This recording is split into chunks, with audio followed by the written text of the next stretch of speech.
Welcome to the AHT Podcast, a podcast built around having meaningful conversations that are intended to help men become more capable, more competent, and more accountable in how they live as husbands, as fathers, as brothers, and as leaders.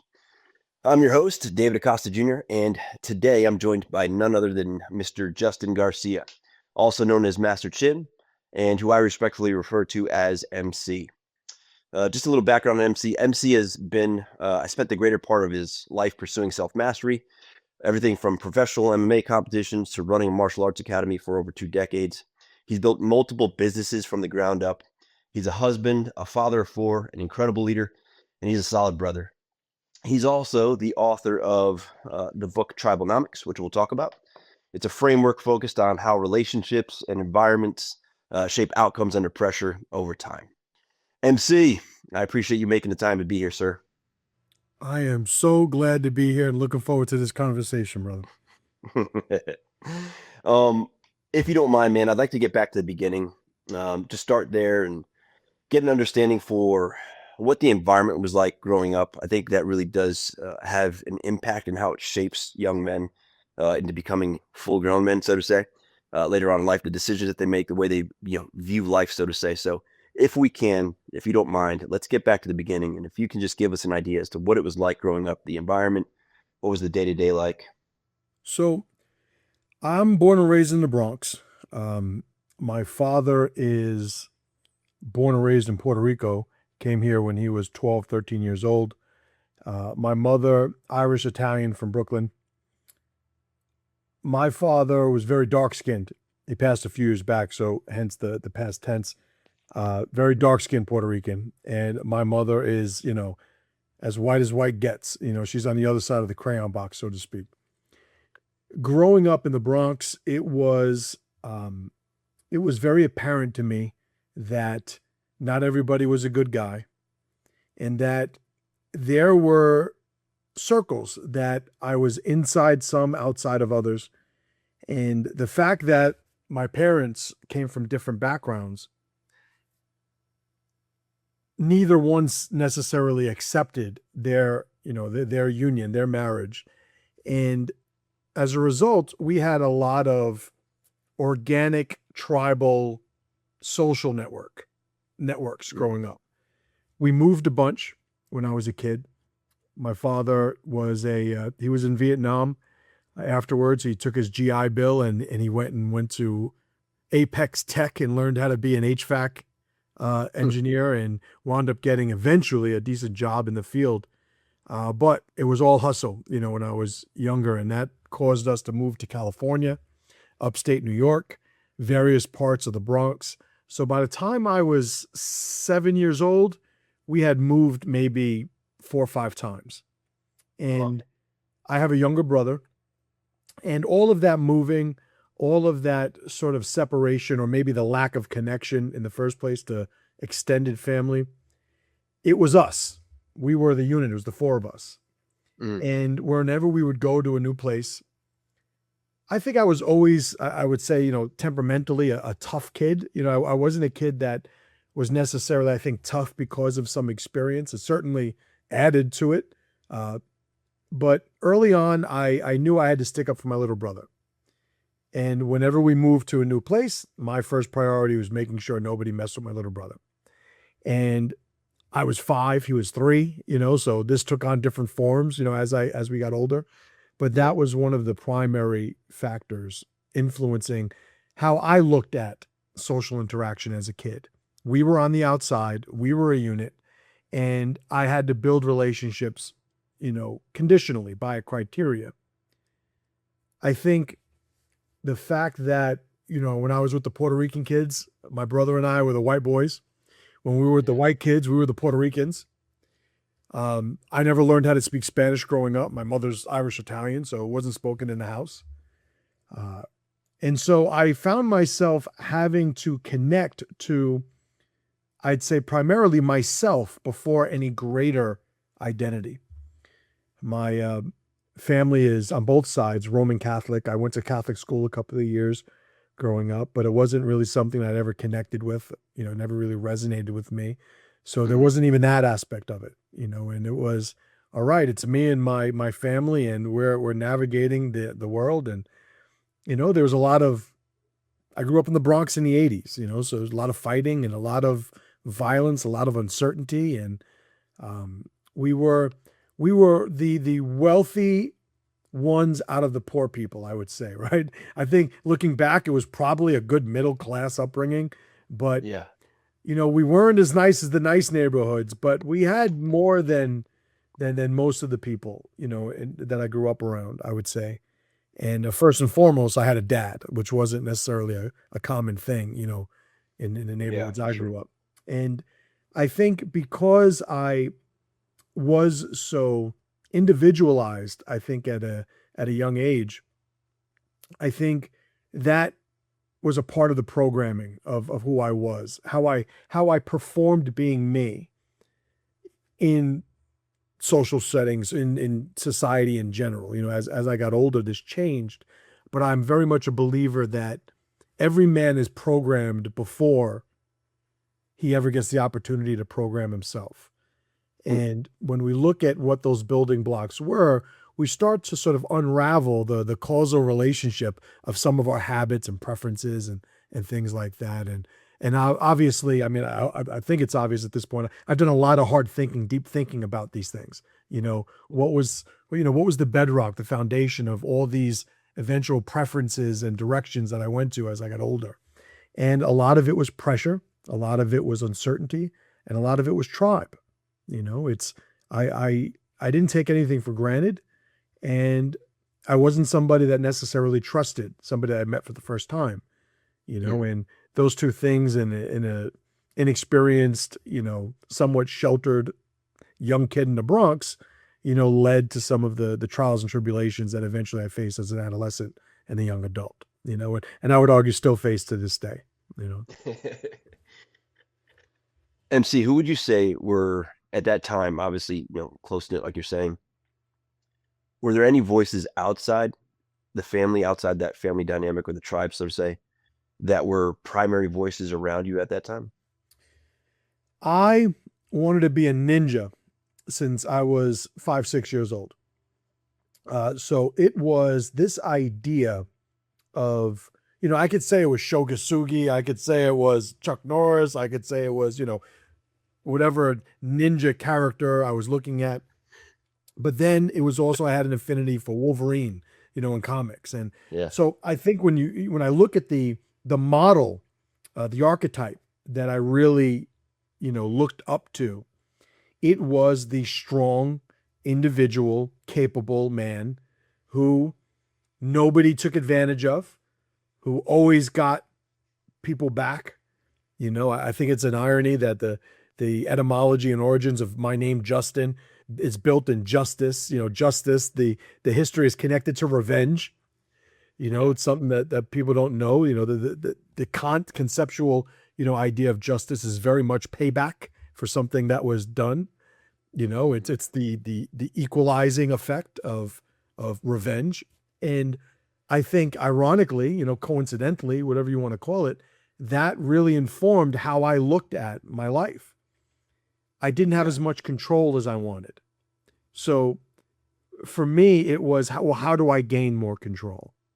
And I think I was probably naive, obviously somewhat uninformed as a young man, but I thought I could get to the point where I controlled everything. I Mm. wanted to be, the guy that nobody messed with, but I also wanted to be the guy that had more people connected to him. So there was a paradox that I had to navigate as a kid.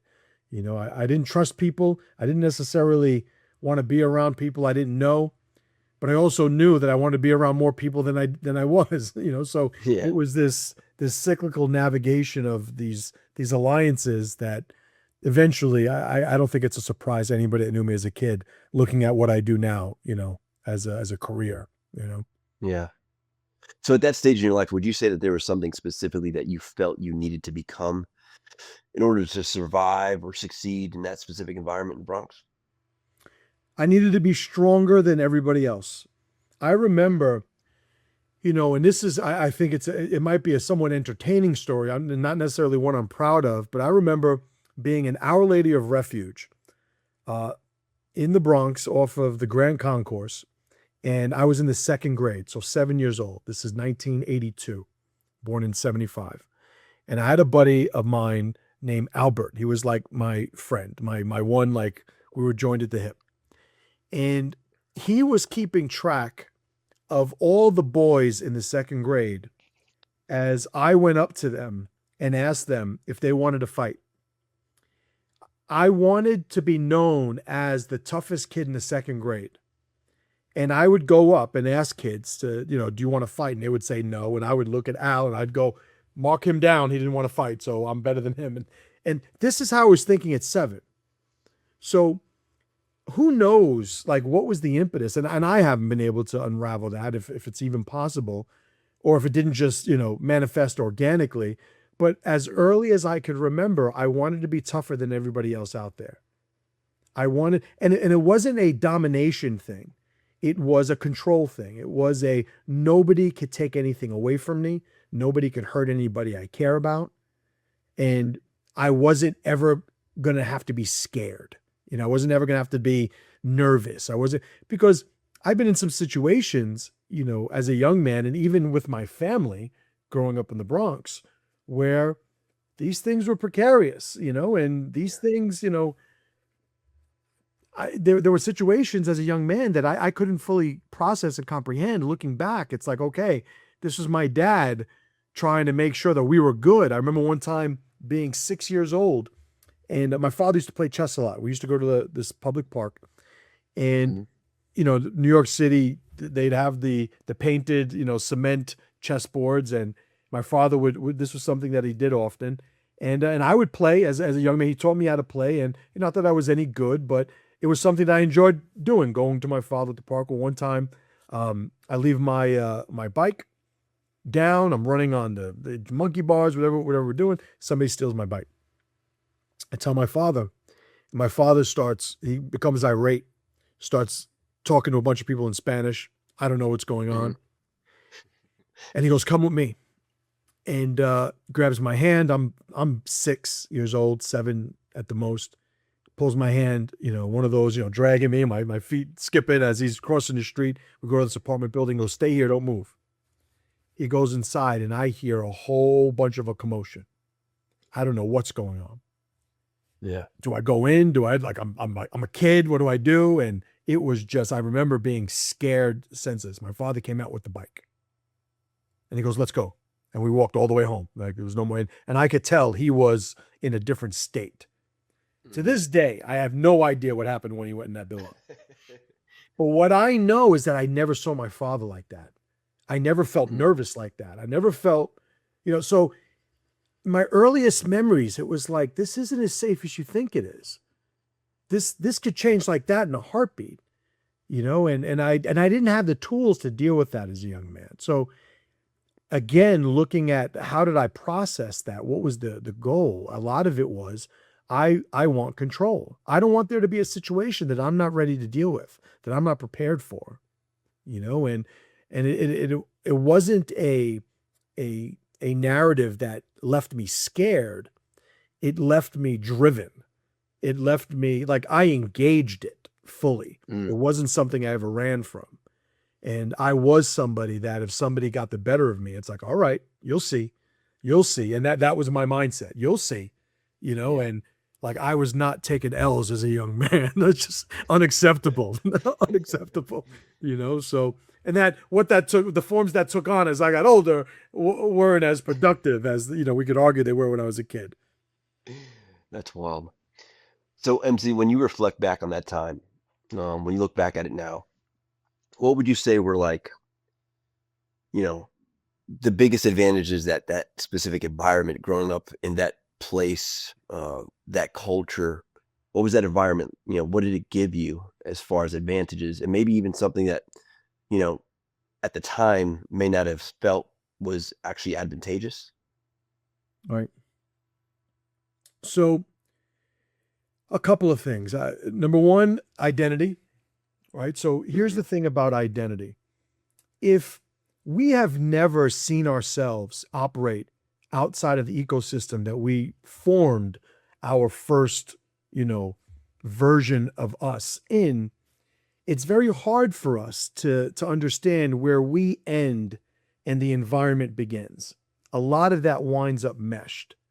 And you'll have people that will feel anchored subconsciously to where they grew up or what they're comfortable with, because to some extent they don't know how they could exist outside of this environment, because whether they articulate it or not, they see they themselves combined with this environment.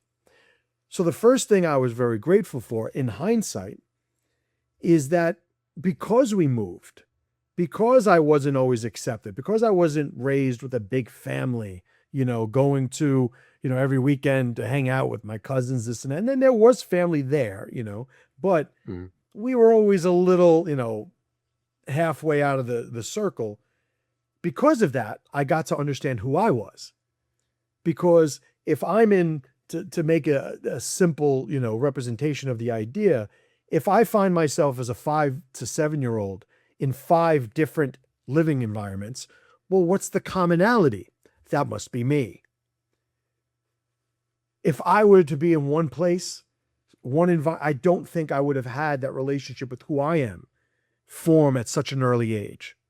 The second thing is pressure, which, if I had to count for how many, what words I say the most, it's like pressures, it's got to be the top 3. Yeah. It's very hard to be grateful for pressure. The catchphrase of a lot of my stuff is pressure to power. It's a very, very, just foundational, fundamental concept in my philosophy, the frameworks that I use, the ones that I share. Pressure is something that when you're going through it, it's very hard to feel grateful for. And I don't ever tell somebody to be grateful for the pressure, because sometimes it's like, no, it fucking sucks. Like I don't want to, like somebody you love is suffering some terminal illness. Oh, be grateful. It's like, no, that's not the way it works.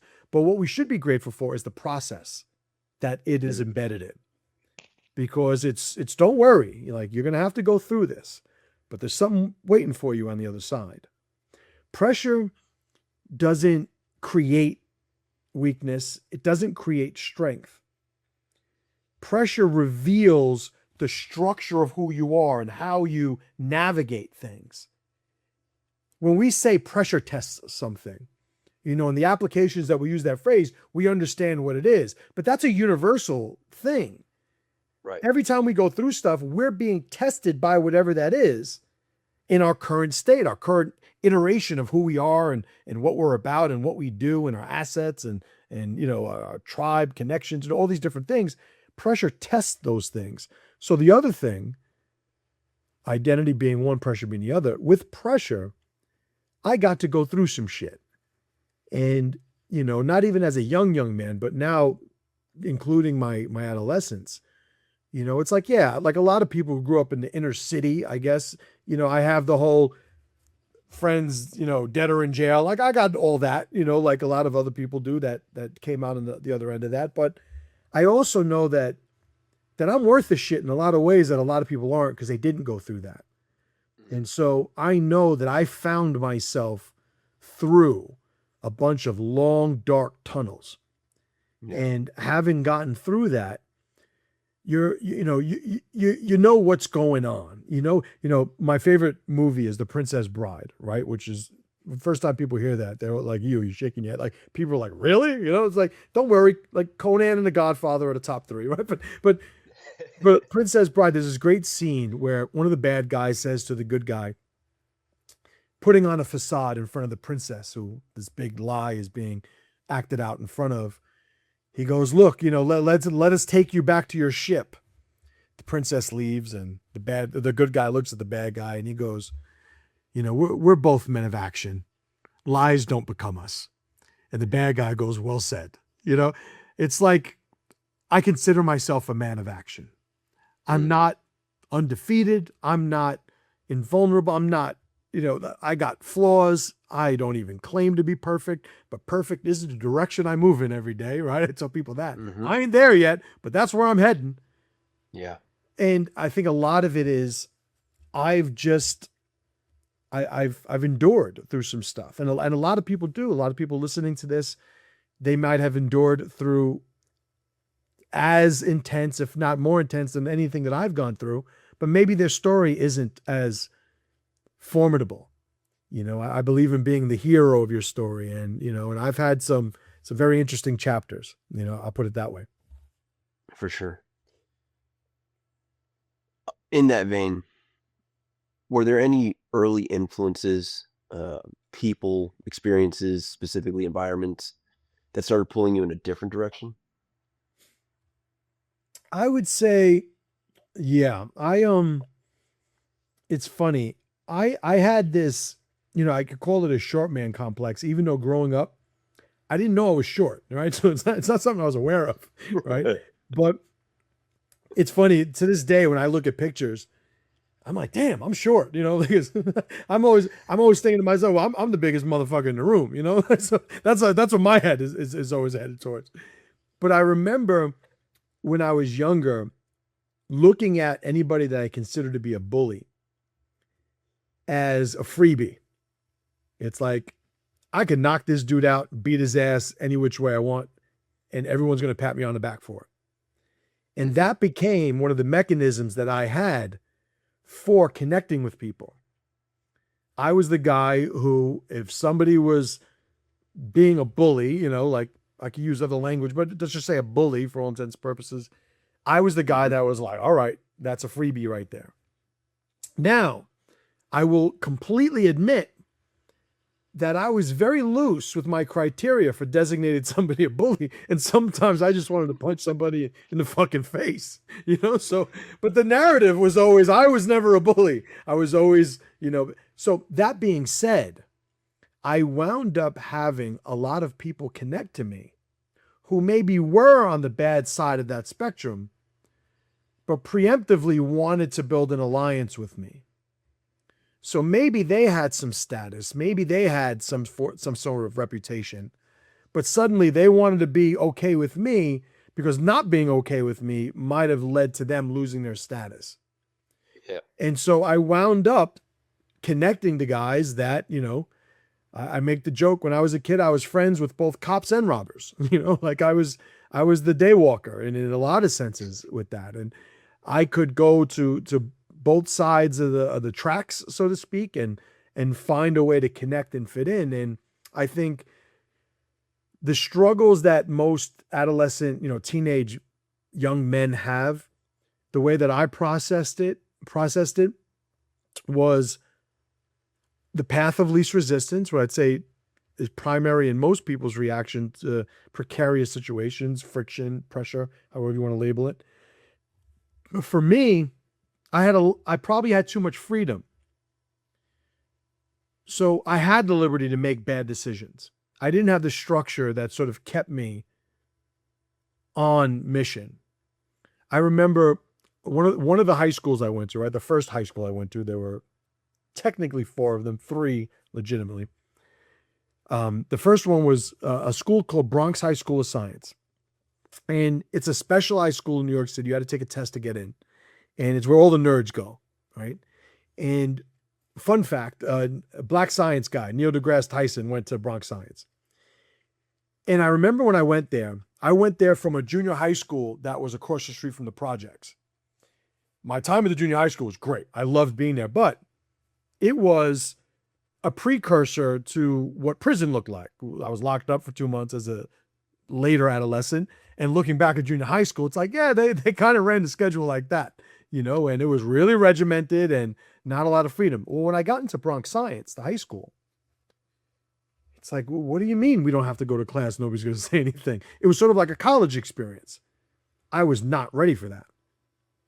Like in my mind, I would think to myself, why would I go to class if nobody's going to yell at me for not going? Like, I didn't understand that. It's like, why are all these kids going to class? Don't they know they don't have to go? And it was a completely dysfunctional, paradigm of this opportunity I had in front of me. Yeah. And that freedom got me in a lot of trouble.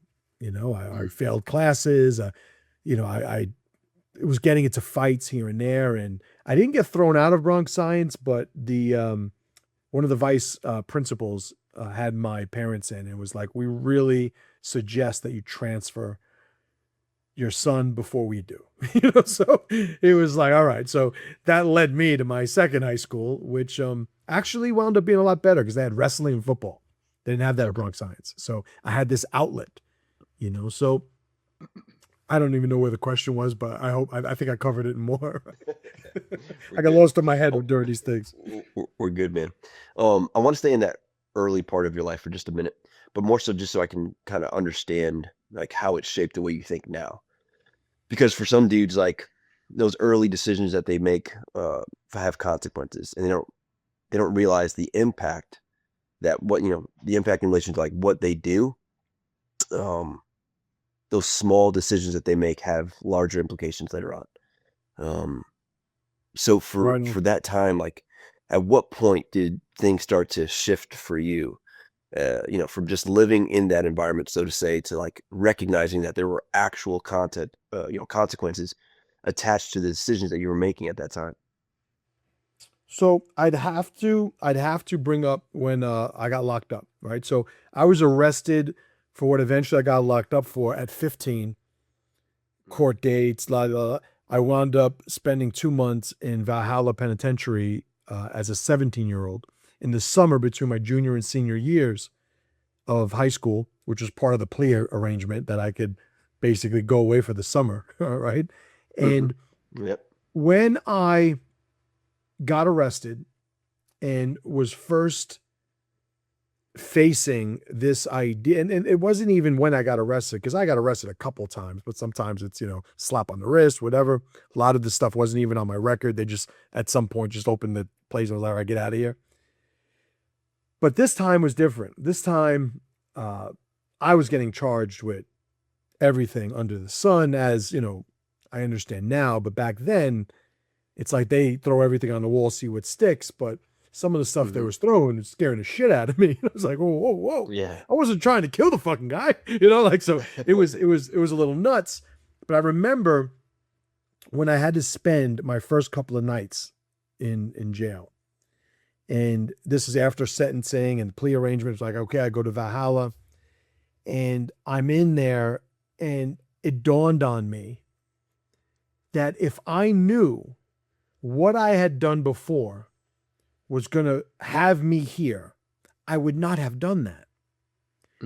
And I had the realization I can't trust myself in the moment, because luckily I was honest with myself enough in this reflective state that people that are locked up tend to visit often. I said, I didn't know I'd wind up here, but I had complete commitment to what got me here when it happened. This is when I started dealing with the concept of what turns out a lot of experts on this have been talking about, state, controlling one's state. And when somebody is in a, I'll say, dysfunctional state, he's going to make dysfunctional decisions, and he'll wind up suffering the consequences of those actions. When somebody is more formidable, those consequences tend to be a lot worse, right? One of my sayings, never give bad habits a bigger budget, right? So when you don't know how to act and then you become strong, smart, capable, and you got some resources behind you, you're a problem. And that's where I found myself. So being locked up was the first time I started telling myself, I need basically rules. I need a code on how to act in certain situations, because I don't want to be here again. And it was, like, listen, a bunch of people have done a lot more time than me. I did 2 fucking months, in the summertime, downstate, for anybody listening from New York, right? So it wasn't even that serious, but I was having panic attacks. I was getting into fights in the yard. Like, it was the most miserable experience of my life. And I said, I'm never going to let this happen again, because it was stupid that I wound up there. And it's a bit cliche to just put it that way. But for me, I literally was like, Justin, you're smarter than this. Why would you do this? Like, this is what people who have no self-control do. It's like, oh shit, wait a minute. Maybe I don't have any self-control. If this is what only people with no self-control do. So that was the earliest memory I have of telling myself I needed rules. In this situation, do this. In this situation, do this. And I would say that that was the impetus for what eventually became these frameworks and these systems and all these different things that were much more codified than I ever had the language for when I was younger. But I certainly knew that I couldn't trust myself to be functional in every state that I found myself in, because sometimes I run hot, you know? Yeah. Yeah. So when you look back at that experience, what would you say actually changed in the way that you approach decisions, the way you approach people, like direction as a whole? When you look back at that now, would you say that the biggest principle what's the biggest principle that you took from that specific season? And how does that show up like the way you operate today? I would say in the earliest, years of me, looking to develop this code and measure success in adherence to my code, as opposed to any other metric that was more universally accepted. It's like, number one, don't put your fucking hands on people, right? Number two, be respectful to authority, right? I had authority issues, and it was this thing that I think early on, and who knows the exact recipe of this part of my temperament. I was very much autonomous in my head, sovereign in my head. And I had a problem with somebody telling me that I had to comply with what they thought that I was supposed to do with my life and my body and my time. Like, there was this thing I would get into, and it really got in the way of dealing with a lot of authority. So what would happen is, if I had to deal with police, I became Mr. Personality. I would have them laughing. I would have them joke.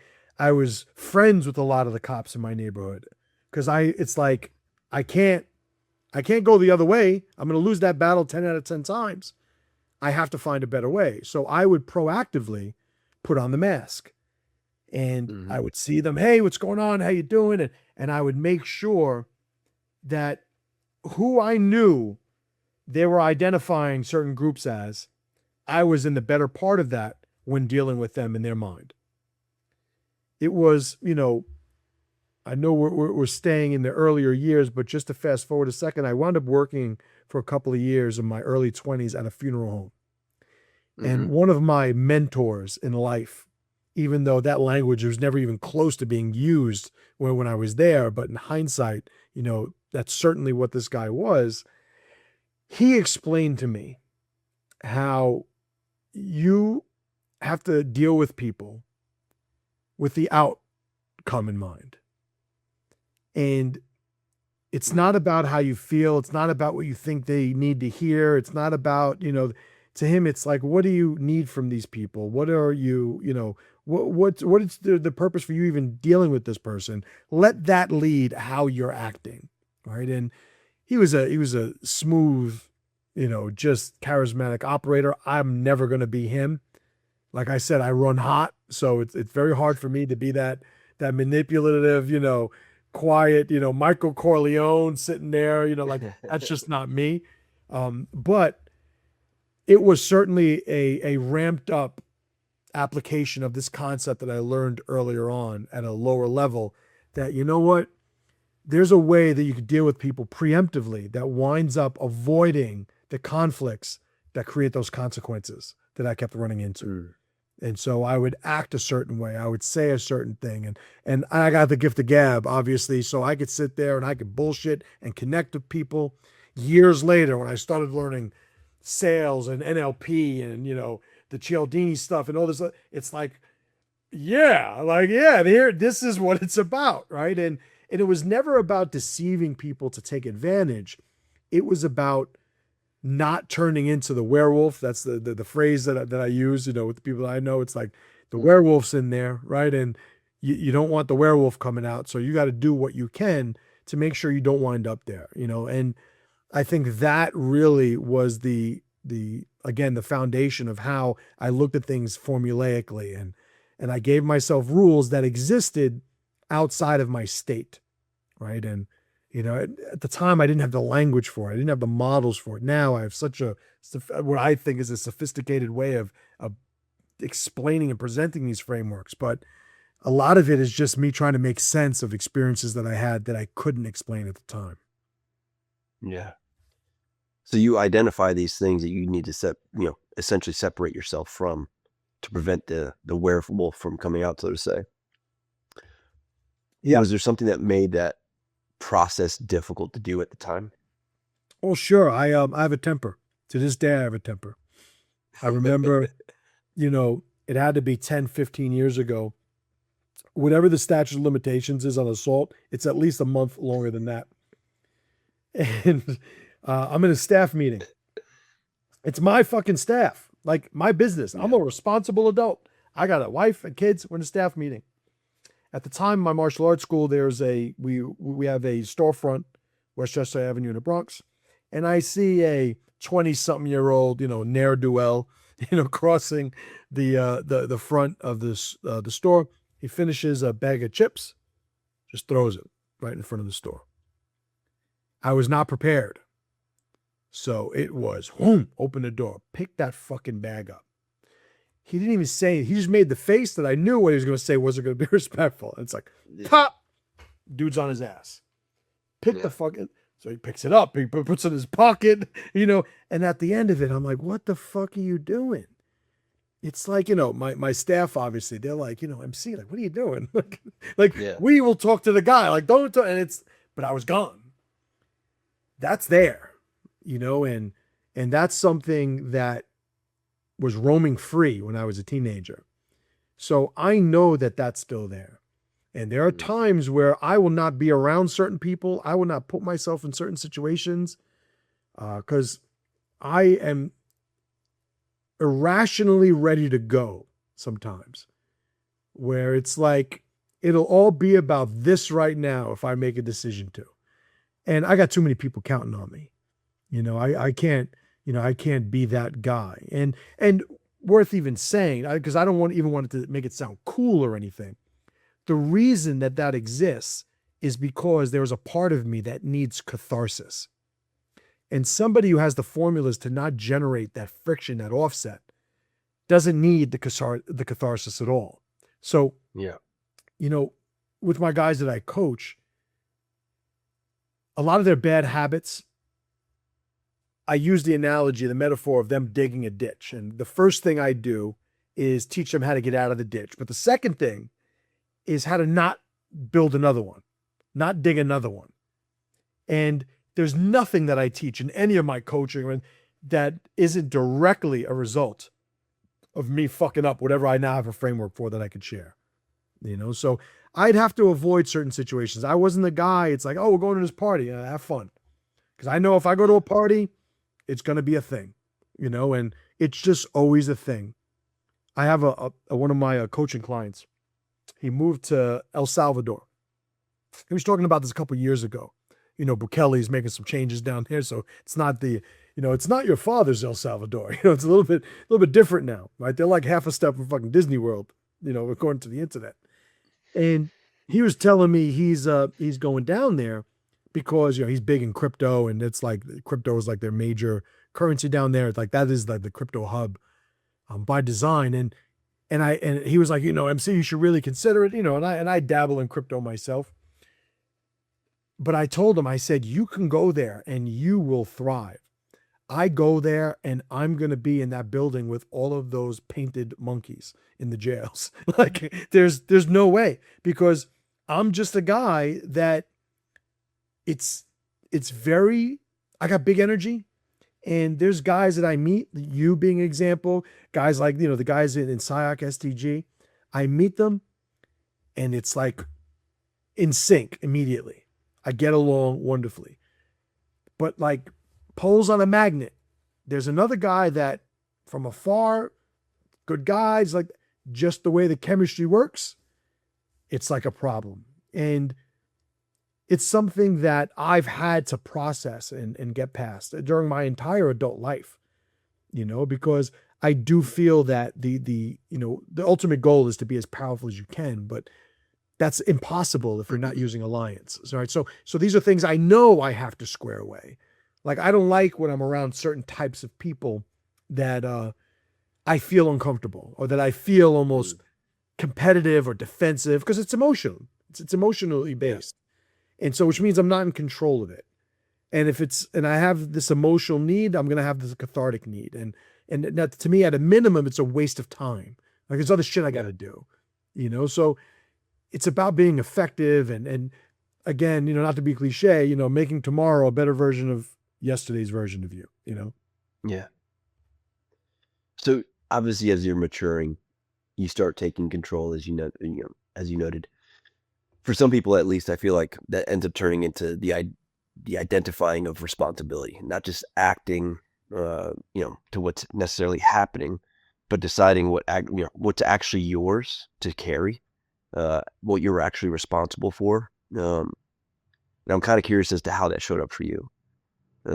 You've touched on it briefly, but like once you start making those changes that you noted, what did you decide that was yours to essentially carry, right? Like whether you felt it, whether you felt ready for it or not. I think that concurrent to a lot of those issues I had with anger as a young man, there was also a part of me that was very driven, very curious, very creative. Um, I was the guy that wouldn't go to class, but would go and the library and read a bunch of shit that had nothing to do with what I was supposed to do, but it was what interested me. So I always had this drive for self mastery and becoming more and studying and like I was as a young man, I wanted to be a ninja. The samurai movies were big for me, and when I Yeah. start reading the Musashi and all these different books that talk about these concepts about studying outside of the area of your specialty and becoming more cultured and whatever the backdrop of it was, that was always there. So responsibility really became more in the beginning. Don't do all that other shit and sabotage yourself, because once you stop doing that, you'll be you. And I was always I was a smart kid. I was capable, and when I connected, like there were people in my neighborhood who either loved me or they were scared of me. Yeah. And I was the guy that I'd help the old lady bring her groceries home from the supermarket, but I'm also the guy that once knocked the kid out in front of his grandparents on his front stoop because he said something as I was walking past. Like it just didn't match, and Yeah.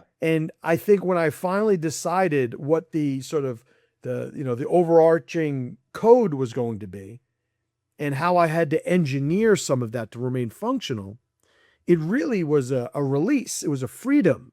So the responsibility was really just keeping myself on mission more than anything else. Because I also, and still to this day, I make the joke like I'm a wild animal, like I cannot be domesticated. Like I'm going to do what I'm going to do. And if you look at the decisions I made, even as an adult, it really reflects that I'm going to do what I think the right thing is. And I'm not somebody that necessarily advises people to, hey, follow your passion. But what I will say is when you're doing something you're passionate about, the fire is always hot. Yeah. And I knew I wanted to transcend the circumstances of my upbringing. I feel it is my responsibility, my duty, even though I might not have conceptualized this as a younger man, to be better than my father as he was better than his, as I try to motivate and train my sons to be better than me. And I think, from an ancestral, perspective, I have a duty.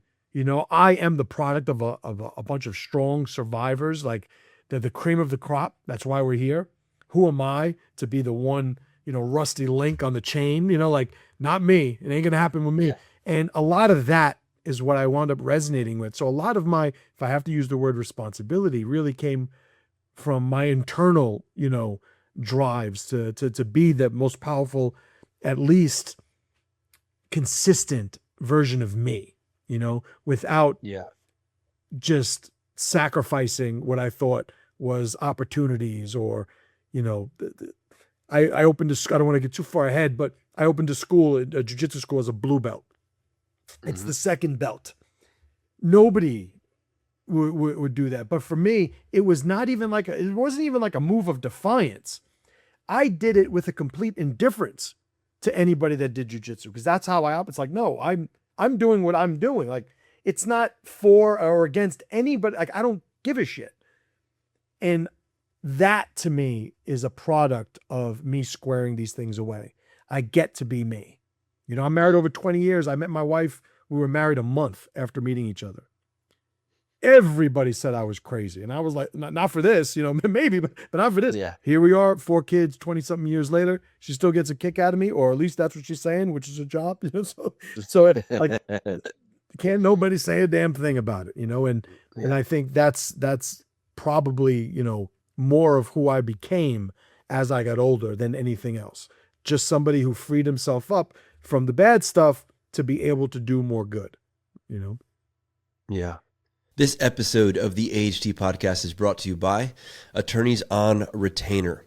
At AHT, in our defensive and our combatives courses, we often talk about the 3 components of responsible preparation and decision-making in relation to the use of deadly force in defense of human life. It's the moral component, it's the tactical component, and it's the legal component. Most responsibly armed citizens spend the majority of their time thinking about the tactical component while neglecting the understanding of the legalities that follow such an encounter. And the truth is, if you're ever forced to defend yourself or someone you love from such a scenario, the situation doesn't simply end once the threat's been neutralized. There are a myriad of potential consequences that follow critical incidents, and those realities should be considered long before the conflict ever occurs. So what should essentially be a post-fight consideration quickly becomes a pre-fight or an intra-fight consideration. And the problem with that is simply this. It ties up bandwidth. It makes you slow to make a good decision and or fast to make a bad decision. Real preparation is about minimizing any uncertainties before you're ever placed in a position where you need to make decisions under stress. And that's why we've partnered with Attorneys on Retainer. Attorneys on Retainer, AOR, provides responsibly armed citizens with immediate access to experienced legal representation following self-defense incidents. This helps ensure that you're not navigating those moments all alone. Because just like any other life-saving preparedness equipment or protocols, it's far better to have it and not need it than need it and not have it. So, to learn more, visit attorneysonretainer.us and use our code AHT to save $25 on your membership. What would you say that responsibility look like on a day-to-day? Not like just theoretically, but in how you are living on a day-to-day. You mean like now? Yeah, like, did you have a specific kind of structure at that time, or did that end up coming later on? Yeah, structure really came later on. I was a wild man. Like, I always knew I was going to be an entrepreneur because I got fired from any job I ever had, right? So if you needed a clue that you should start your own business, be unable to carry a job. And I always felt like I was going to do the thing that I thought was the right thing. I was going to say what I thought needed to be said. But I also understood that, yeah, it's kind of hard to have an employer agree to keep me on if I'm going to follow those other 2 rules, you know? So I knew that I had to train myself. I had to find a way. Like, it's funny, but, you know, looking back, so much of my life is connected to jujitsu. I didn't take my first jujitsu class until I was almost 26 years old, you know? So looking at my kids now, and my oldest is 19, and it's like, I truly do not put any pressure on him. Like, you got to figure out what you're going to do. You got to figure out, I'm just not that guy. And listen, if you guys want to do that, those of you listening with your kids, I absolutely give everybody the freedom to do the wrong thing. So, so you guys do what you want. You know, I would agree with you, but we both be wrong. But no, it's really, you want to sort of have a man present when man decisions are made. And you're looking at an 18, 19-year-old saying, what are you going to do with your life? It's like, all right, good luck with that. You know, it's like asking my 11-year-old daughter what we should have for dinner. It's going to be ice cream, you know, like and that's, you know, for me, it's really looking at, all right, who was I going to be? I had the wherewithal. See, and one of the things that I think that benefited me to a greater or lesser extent, I was honest with myself at every time. I wasn't delusional to the point where I wouldn't admit I was fucking up. I wouldn't, you know, do something. And I remember when I was arrested as a 15-year-old, they it's fucking detectives, like, listen, on paper I was a piece of shit, and I might have been a piece of shit in real life, but they got me out of school, the second school I was in, and they made sure that they put the cuffs on and wait until the classes changed, and they walked me through the whole school, so everybody in the school got to see me locked up. So I was like, all right, you motherfuckers. But we get to the precinct, 15, they can't interview me, whatever, they're waiting for my mother to show up. She gets there, and and they're like, "Oh, Mrs. Garcia, your son, he's accused of this and that." And she looks at the cop, and my mother's ride or die. There's no way my son did any of that. And when she said that, I put my hand on her leg, like, "Ma, just let him finish." And she saw that, and she looked at the cop, and without missing a beat, she said, "And if he did, he fucking deserved it." Without missing a beat. So it's like, "Ma, you kind of tell me I'm wrong sometimes. It'll help," So Yeah. it was, for me, I had to look at all the mistakes I made. And the first level of responsibility was making sure I had a system to not make them, So Yeah. it's like, step one, get rid of the bad habits, then build up your ability to execute the good ones, Yeah. MC, at what point would you say that you came to the realization that responsibility wasn't just something that you were carrying or that you carried, but that, it was something that you were being shaped by, right? Like, looking back now, did you build structure because you had discipline, or did that structure create the discipline? I think everybody responds to different types of pressure, constraints, motivations. Some people, if they, pray to God and they make some sort of a commitment, that has an incredible leverage on what they're going to do after it. Some people, public declaration, they tell the people they respect, "I'm going to do this," and they don't want a chance being full of shit. So that pressure gets them, over the finish line. Yeah. For me, what I've always responded to was just an aversion to being weak, an aversion. And this connects right to the beginning of this story. Like, I don't want to be in a situation where I'm not prepared for something that I knew was a possibility, Two on Tom, let's bring him up for a sec. He has this thing. You ever hear his thing with flip-flops? A grown man walking around with flip-flops? Oh, great. I love that I get to steal his story and tell you for the first time. So I call it the flip-flop protocol, because I call everything a protocol, make it sound cooler. I don't know what he calls it. But one day he tells me that, a man should never leave his house in flip-flops. Now, luckily, I was like, everybody probably does it. It's like, oh yeah, I don't do that. All right. Yeah. Like, if I realize that I don't do that, absolutely. Why shouldn't he again? And the logic was sound, as it usually is with him. He says, have you ever been in a fight in your life? It's like, yeah, I've been in some fights.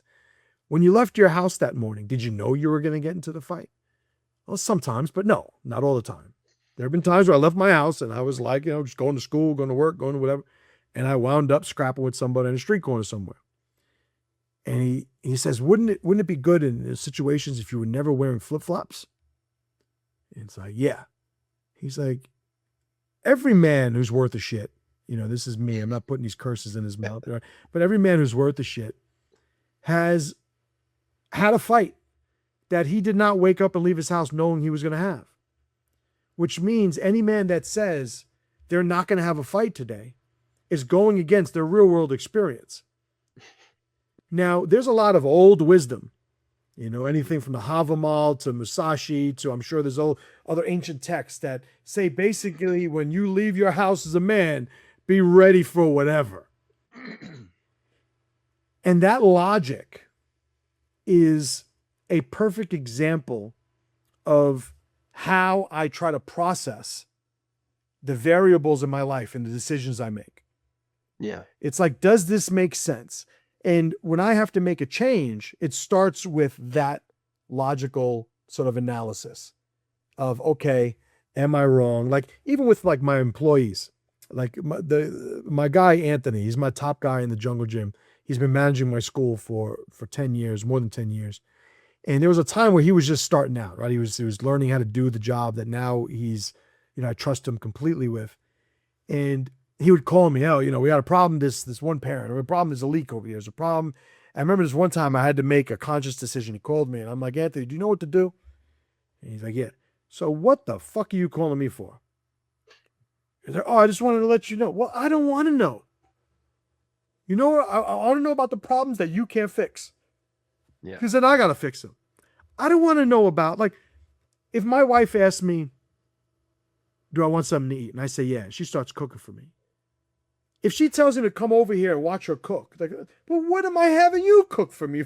Like, I want to do what I was doing. You're going to do this. Everybody's more efficient this way.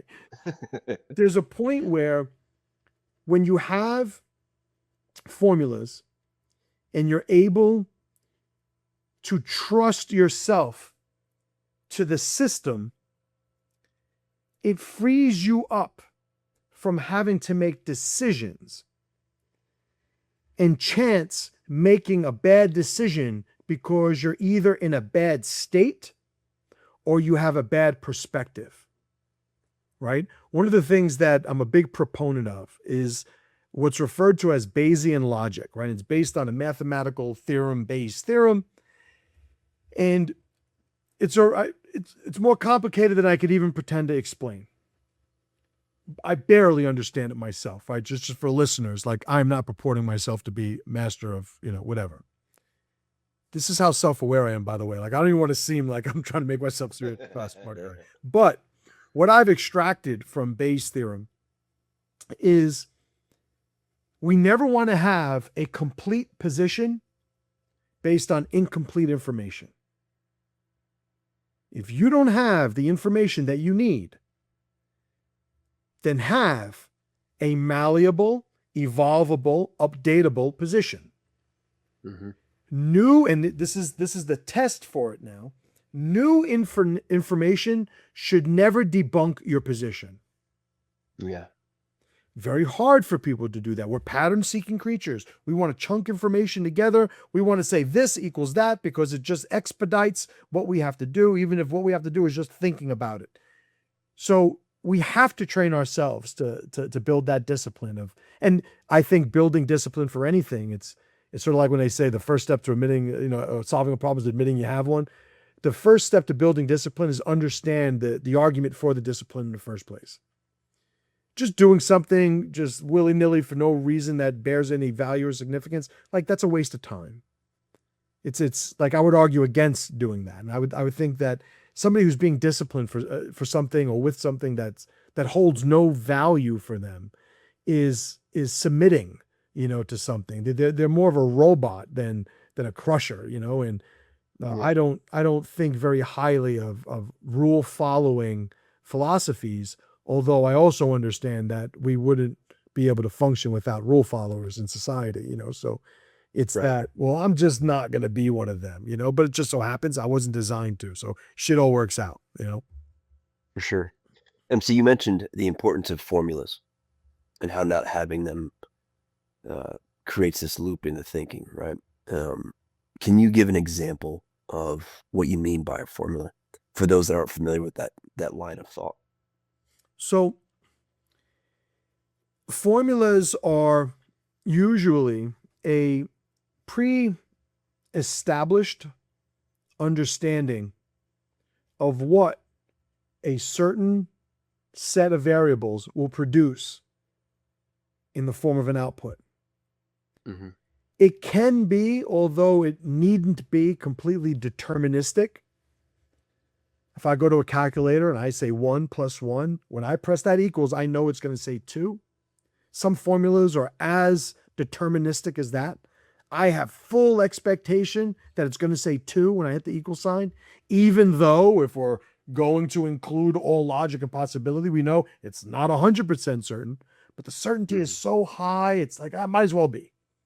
Formulas allow us to move in ways that, again, aren't sabotaged by our state or incomplete, dysfunctional perspective.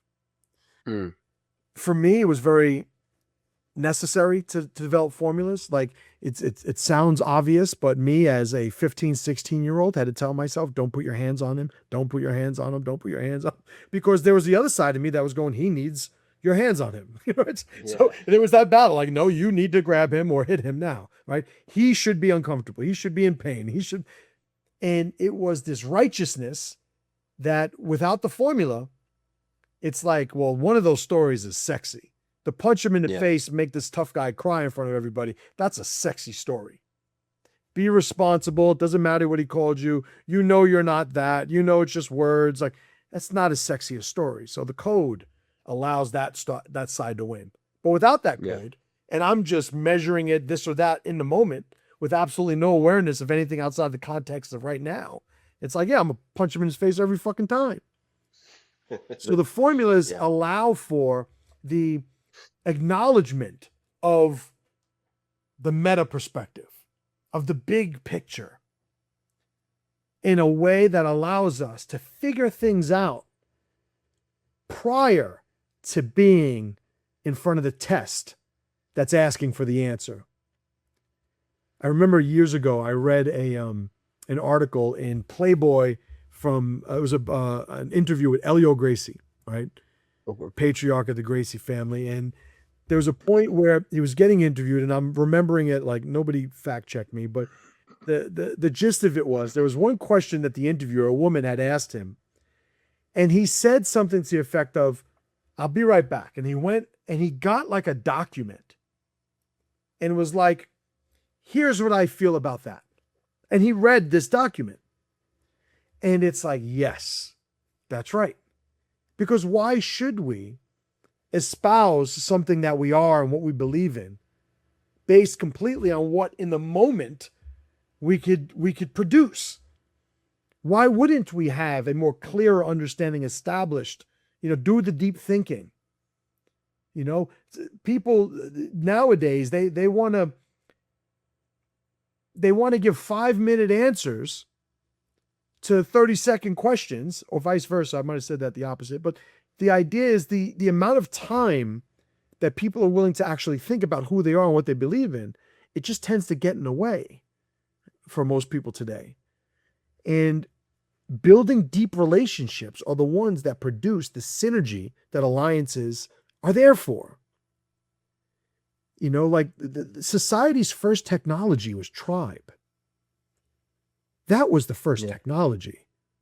It was, wait a minute, if I use this connection, I'm able to do this.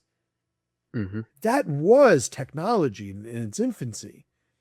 And we've lost our connection with what these things will do, what these causal relationships that we have, the DNA, the blueprint, the formula, however you want to label it. We have so much wisdom, so much shit has been figured out for us.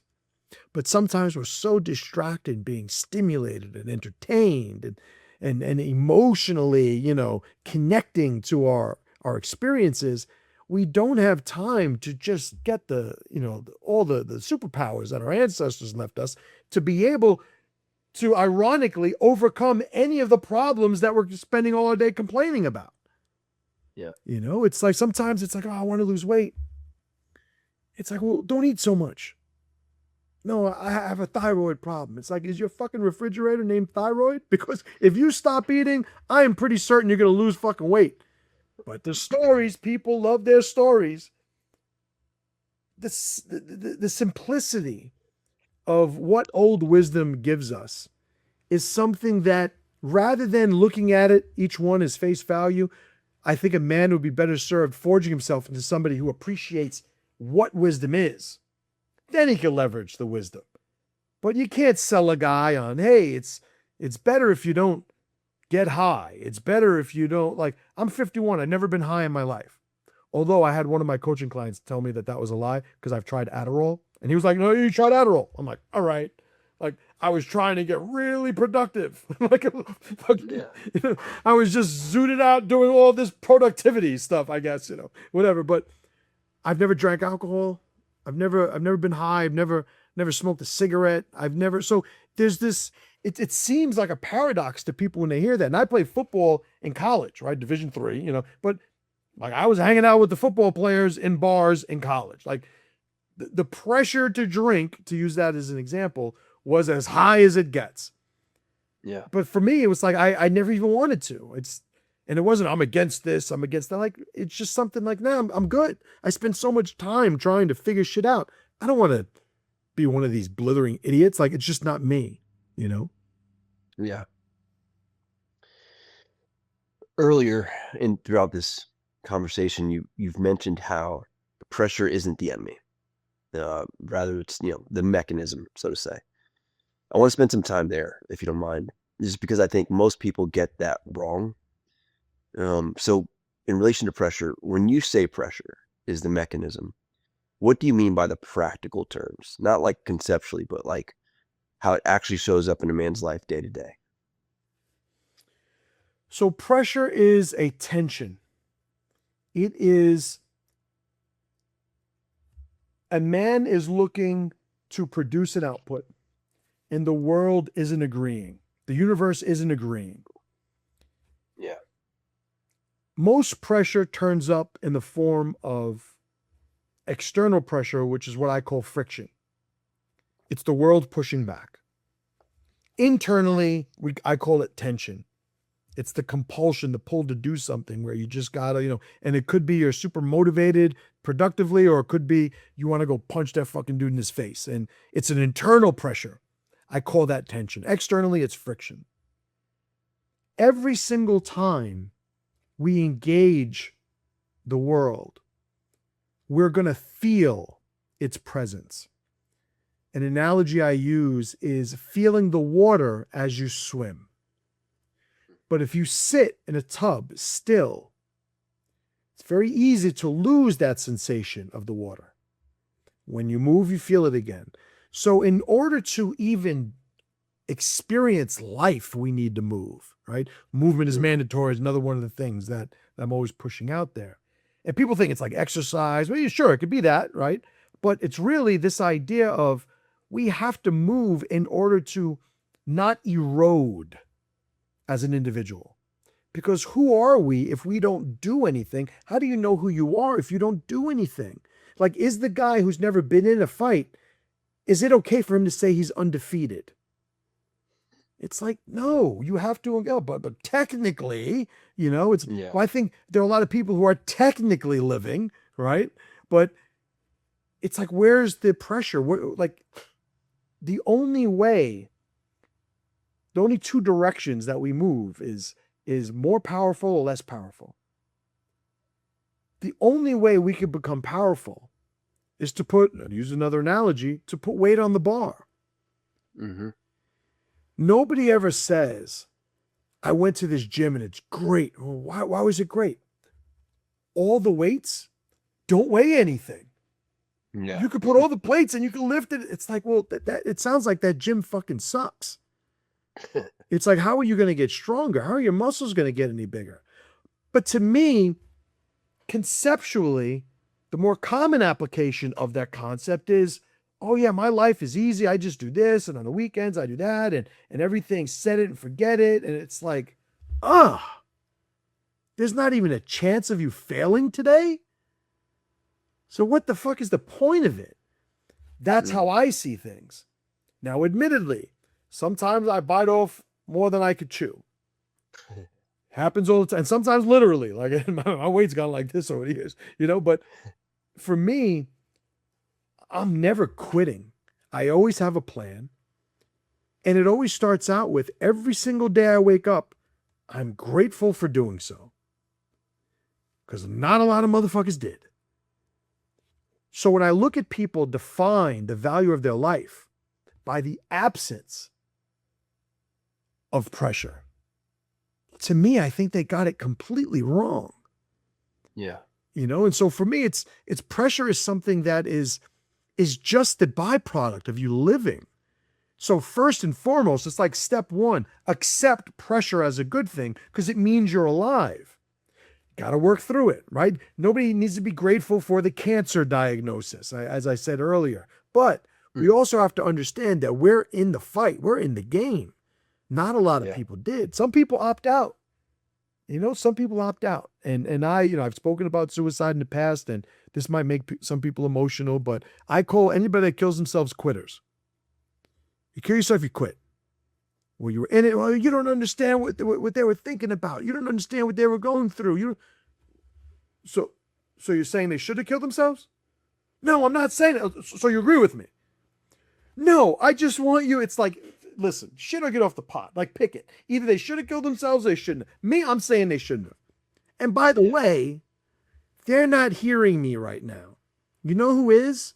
All the other people that look at that and like, oh, maybe that's the way. No, motherfucker. I'm telling you right now, the minute you opt out the next day, I'm going to be calling you every fucking name in the book if I even mention your name again.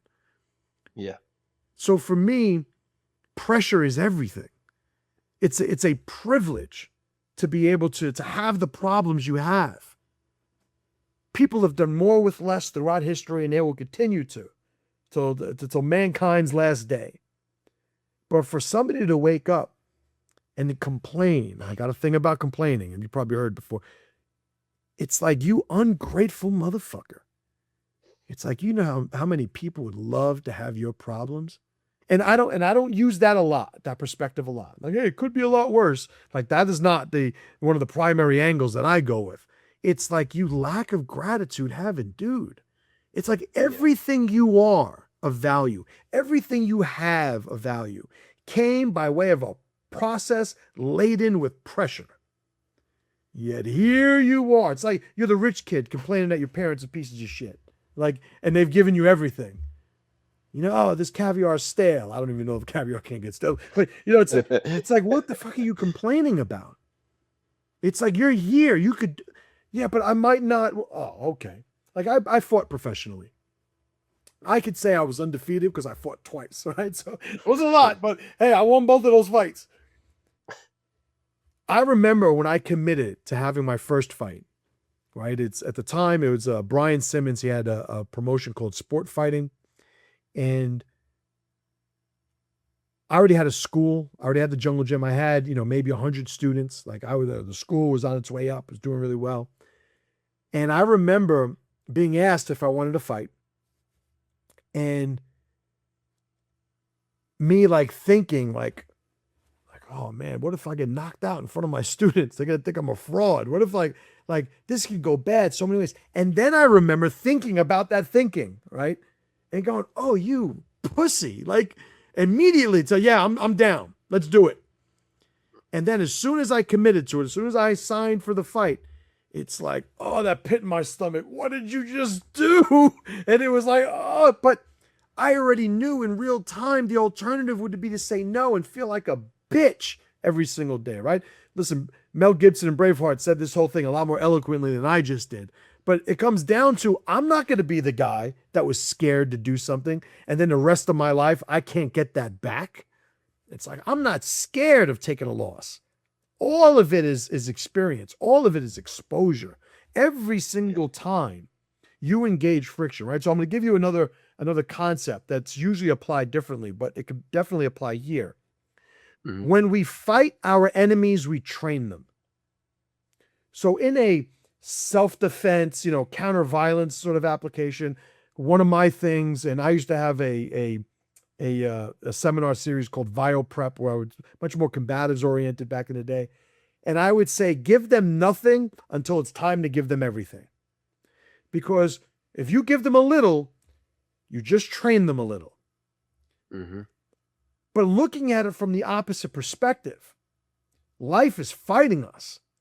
But if it's not killing us, it's training us, whether it likes it or not.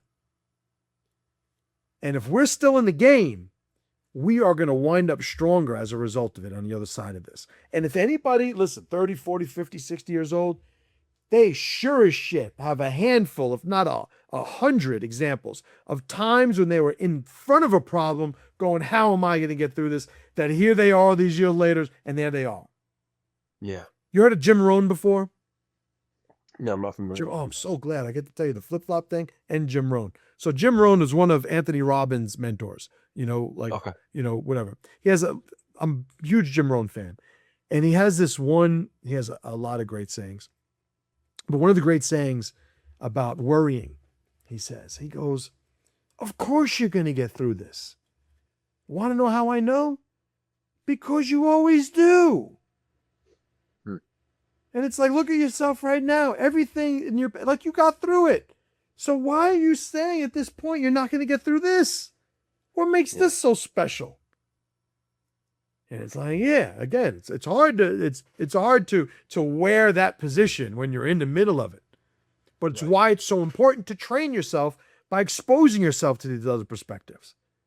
Realize you don't want to, the worst thing you could do is put yourself in that sort of spiral where the whole world gets shut out. And now it's like you got two people giving you advice. One's a bitch, the other one's a coward, right? And they're like, oh, what are we going to do? What are we going to do? What are we going to do?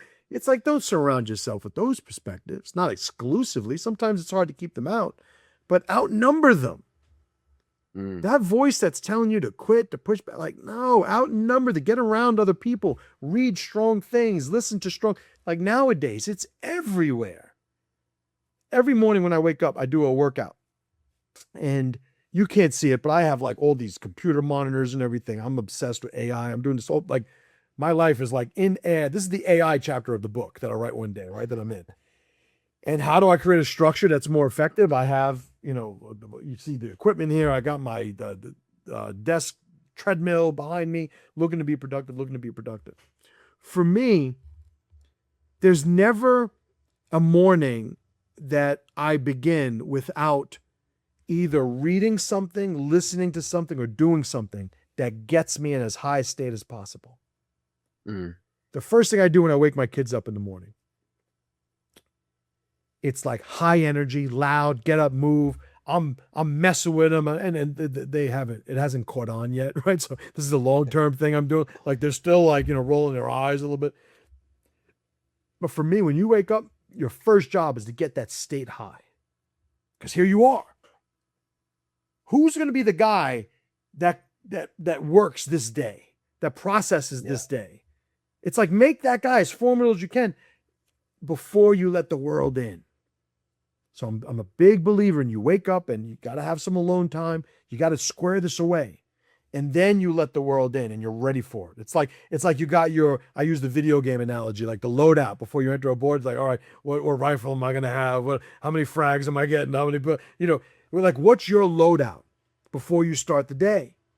But if you start waking up with that, with the narrative, like, it's like keeping a bad story from the day before is like, I don't want to be vulgar, but I won't use a vulgar example. Like, you're too proper for me. I respect you too much to use all my Bronx humor. But let's just say it's like, not cleaning up after yourself and a day later. Yeah. And it's like, well, what are you doing? Like, square that away before you even go to sleep. You want to wake up fresh in every sense of the concept. Yeah. So it's like when we look at somebody's worst problems, and you ask somebody, like, think of your worst problems that you have right now. It's like, what version of you do you want attacking them?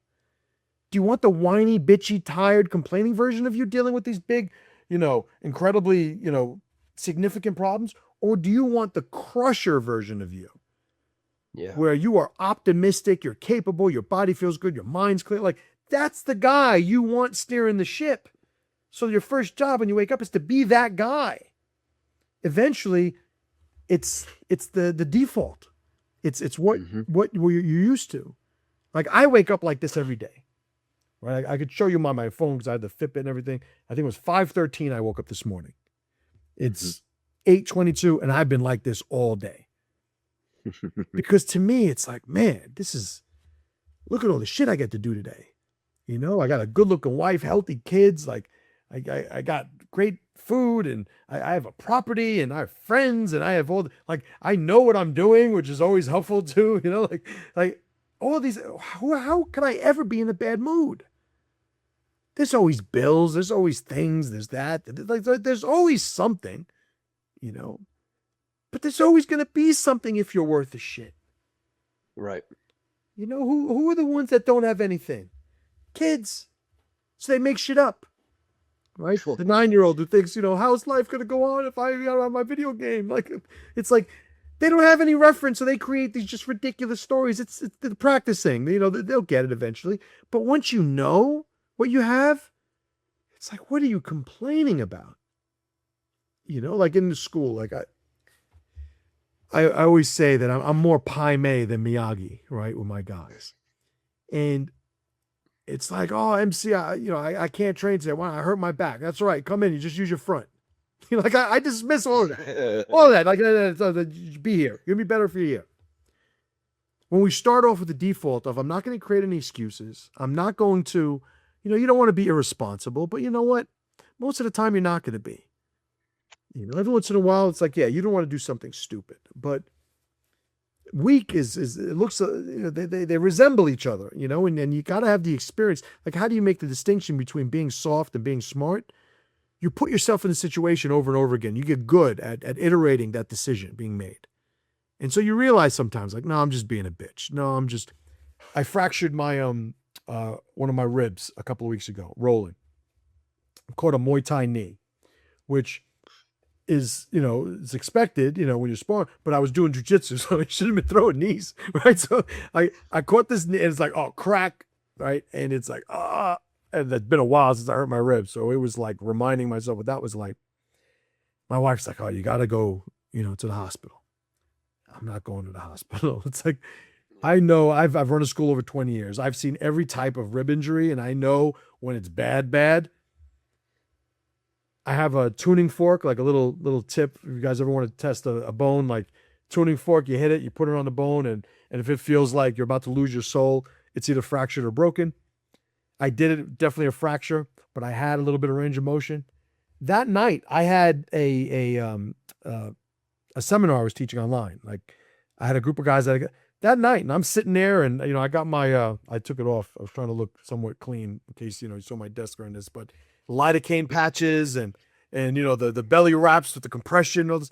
Like, you just keep it moving. The next day it was hurting when I was like, this, all right, I got a standing desk. I put it up and I stood most of the day, and all the while I'm still just fucking with it, moving a little bit. I'm a little under 2 weeks. I'm already curling, dumbbells again. I could squat a plate already. I have a full range of motion. It's still sensitive to the touch, and I can't do anything explosive, but it's like, I'm not laying down. You go to the doctor, you lay down for 4 weeks. Like, you can't move. It's like for the next, 6 weeks, you got to act like, you're like gender neutral or something. Like, I don't know what he's going to use. Like, I had such worse words. Like, I opted for gender neutral. But the idea of it is, you are who you decide to be, and nobody could tell you you're going to be somebody different just because they're following a criteria that you don't have to accept. Like my wife, she's concerned for me. It's like, yeah, my thing's definitely fractured. Do the old tuning for it. And she's like, well, if you have a fractured rib, you should go to a hospital. And I'm like, why? Like, what are they going to do? I don't know. Well, find that out before you tell me I should go to the hospital. I know that the whole spectrum of rib injuries, they're going to tell you the same thing. They're going to give you some pain pills. They're going to tell you relax. It's like, yeah, I already know it. I'm not taking pain pills. I got the lidocaine patch. This is like as close as I'll get. But I got to move. Let the body heal itself. You got to move. Use it or lose it, right? So it's like, whenever we have injuries, not to go down this tangent, but it's representative of I would say my philosophy in general. It's like, it's almost like dirt or like rust on a surface you have to clean. It's like, you gotta scrape it off. You gotta move. Eventually you wind up clearing it away. That's how you deal with anything. But as soon as you say, I got to stop, no, that's just, that is when you erode, right? Life, more than anything, is use it or lose it. And anything you don't stimulate and use and I would say maintain the relationship with, why should it stay around? The guys who they can't squat all the way down, or they can't, lift something heavy over the head. I don't know, like list all the weak things that men physically can't do nowadays. It's because at one point they stopped doing it. Yeah. And you look at any toddler, he looks like an Olympic lifter, when he gets into a squat position. He's like Team China going for the gold. Look at this kid squat. It's like at some point though, they just stopped doing it. Right. MC, what would you say, in your opinion, like what separates the dude who converts pressure from the dude who simply crumbles underneath it? I'd say there's a threshold, a capacity that an individual has. I'll use the weightlifting analogy for this. I'm strong. I'm strong, right? Mhm. Put 1,000 pounds on the bar, I'm going to get stapled to the floor like anybody else.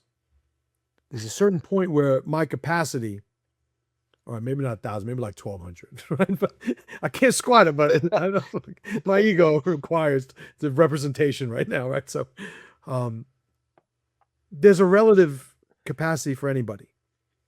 And we have to understand that that's based on our mortality. That's based on just understanding this is only valuable because it ends. Yeah. Supply and demand. Never ending supply, price is really low. Value is really low. So the fact that it ends adds value to the experience of life. And when it comes to pressure, some people, and this is like the first archetype of individual, they take on too much. Yeah. And there's a certain point where it's like you are mortal, you are limited in any way that, you don't want to admit, but we all have our capacity, right? Mhm. Much better word than limitations, but there is something where, and I've said before, I've bitten off more than I could chew many, many times. But then you have individuals who they have a more comfortable option at some point in society. And this is, I have something called the Dominion cycle. I'll send you a bunch of stuff that you can check out if you want.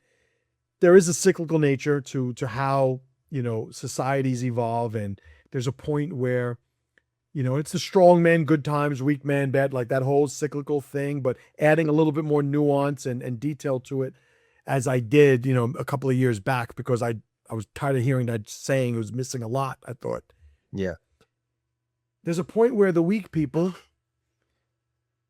are in control and they start making decisions based on preference and comfort, when the scenario by which they gained control in the first place was not in any way built by that criteria. At some point when things are really, really bad, everybody knows, be strong. Everything gets strong, then everybody goes, be comfortable. It's like, no, we should still be strong. Yeah, but the threat isn't there anymore. But the physics still are. Right. Like, we'll still go back to that if we change the criteria. And I think so. Some people, they've lost perspective of universals. I could say, however we paint it with the stories and the narratives, it's physics. They've lost connection with the physics of life. There's a certain point where, and I'll use a crude example of this. Not that crude, but I remember a friend of mine asking me about, because I moved out of the city, right? I'm in the Poconos, in Pennsylvania. Like, dude, what are you doing? Like, do you have like the food stash, and all these, like, they want me to have the underground fucking bunker. And it's like, listen, like, I got bills, like, do you know how much groceries are for 4 kids? But they think I'm going to have like this post-apocalyptic, like, compound or something. And I remember telling them, like, the first thing, if shit really gets bad, is I'm going to take what I need. If it's my family or strangers, like, there's a certain physics and, history of mankind. We could pretty it up however we want. And we want to say the thing before shit hits the fan that we think we would follow when shit hits the fan. I just consider myself to be a man of action. And I know certain temperatures melt certain people. I know some people, certain temperatures melt their inhibitions. It melts the mask. Some heat melts the people. Some people, it just melts their mask. Yeah. So I know in those types of situations what's what. I don't delude myself into thinking it's going to be kumbaya. Everybody's, all right, everybody, 4 potato chips each. It's like, that's not going to happen. Yeah. So when it comes to dealing with pressure, you have the individual that just forgets that. He's the guy that's worth all of this money that is, one quick move away from a fucking heart attack. Or he's got all these friends. Not one of them would do anything to help him in a physical threat situation. Not like, but he has all the boxes checked because his boxes are all dysfunctional. Yeah. They're not based on anything connecting to reality. How do we make sure that we're connected to reality? You look at how people used to conduct themselves before we had all this shit. It's not to get rid of this shit. I literally just said, I have all these monitors. I'm doing AI. I am all about it. I'm still lifting. I'm still training. I'm still doing everything that I have to be formidable. As a provider, as a protector, as a brother, as a leader, as a son. Like, all of these parts of being a man are still present in my everyday operation. Just because I have some fancy shit doesn't mean I get to pretend like, oh, we don't need those anymore. Like, we're a post-violence civilization. It's like, okay. That's for sure. You know? But then you have the person who actually understands what pressure is about. He's acknowledged the causal relationship that pressure has with creating the power that he enjoys and how he's capable. He understands that, you know what? I know how to do some stuff. I'm capable of some stuff. People look to me for some stuff because of what I gained after pressure. So this new pressure, I'll figure it out. And if I don't, nobody, least of all me, is going to be able to say I didn't try my best. Because literally, logically speaking, the best is all you got, right? And so what can I do? I can make sure my best is a little better. And that's what I do every day. Make sure my best is a little better. Because ultimately, that's all I got. Right? So the doom and gloom people who they want to remove pressure because it's like, no, you're looking for an escape. You haven't been trained to understand what pressure is. You haven't been trained to understand what a life without pressure winds up being, right? It's like you have in nature, you have I don't know the scientific term, but the creatures and organisms that have exoskeletons. It's like they're all mushy, so they need a protective house, and they need nature to give it to them, or else they won't survive. If you've ever seen a snail, like I watched this documentary the other day, it's top of mind, which is why I thought of it. It's every once in a while they outgrow their shell, so they go to find another shell. But every once in a while, in this documentary, it's like fucking musical chairs. It's like two snails bounced out of their shells, and one of them got in the other one, and then the one who didn't have one went to get back in his other one, but one that was growing went in that one because it was better, and he was stuck without it. It's like, yeah, that dude's done. Yeah, that dude's done. But for an individual who looks at his life as, I need to be more, then what is he going to do? He's going to do his best. And his best is to continue to get better. So those are the people that have a functional relationship with pressure. They understand they're not supposed to be comfortable every day of the week, every hour of the day. They understand that success is a milestone to confirm and validate the direction that your efforts are directed toward. It's like whenever something good happens, all right, we're moving in the right direction. But we're not good. This is a ladder. We don't stop to say this is the rung.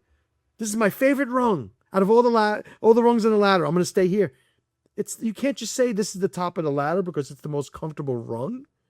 We're climbers, or we're not. Right? Or we're not. So again, an individual, every man needs to make a decision for himself what type of relationship or pressure he's going to have. But if he wants to be more formidable, if he wants to be the person that the last example that I gave, the guy that understands everything that makes him worth a shit, came through his experience with pressure, he's got to train himself. He doesn't have to be perfect. He doesn't have to be you. He doesn't have to be me. He just has to be tomorrow better than he was yesterday. Yep. A man's goal, his mission, his duty every day. A day's worth of work done daily. All you could do is a day's worth of work. As you become more formidable, what that day's worth of work represents is going to grow, as it should. Right. But no matter where you are, you could do 100% of what you can do. And no matter where you are in the development, the spectrum of power, if you do less than 100%, you're fucking up. And that goes for you, me, or the guy who just learned about pressure yesterday. Yeah. We all have our relative 100%. Love it. MC, one of the things I've heard you discuss is um, what you called, or I heard you call it, identity erosion, and talking about it happening through small decisions over time. How does pressure interact with that? Like, is it exposing? Is it exposing what's already there, or is it already shaping it? So when pressure shows up, I'm going to give you a very, like, most of my analogies and metaphors tend to be like off the beaten path of the mainstream, of the PC norm. But this one's not going to be vulgar. It's going to be inappropriate, but not vulgar. I'm trying to stay in that zone. If you're walking down the street with your wife and some guy looks at her like she's a piece of meat with no regard for you, we know what that dynamic is. You might say, doesn't have, it's not worth it. I'm not going to say anything, whatever. I'm just going to, keep it moving. Whatever.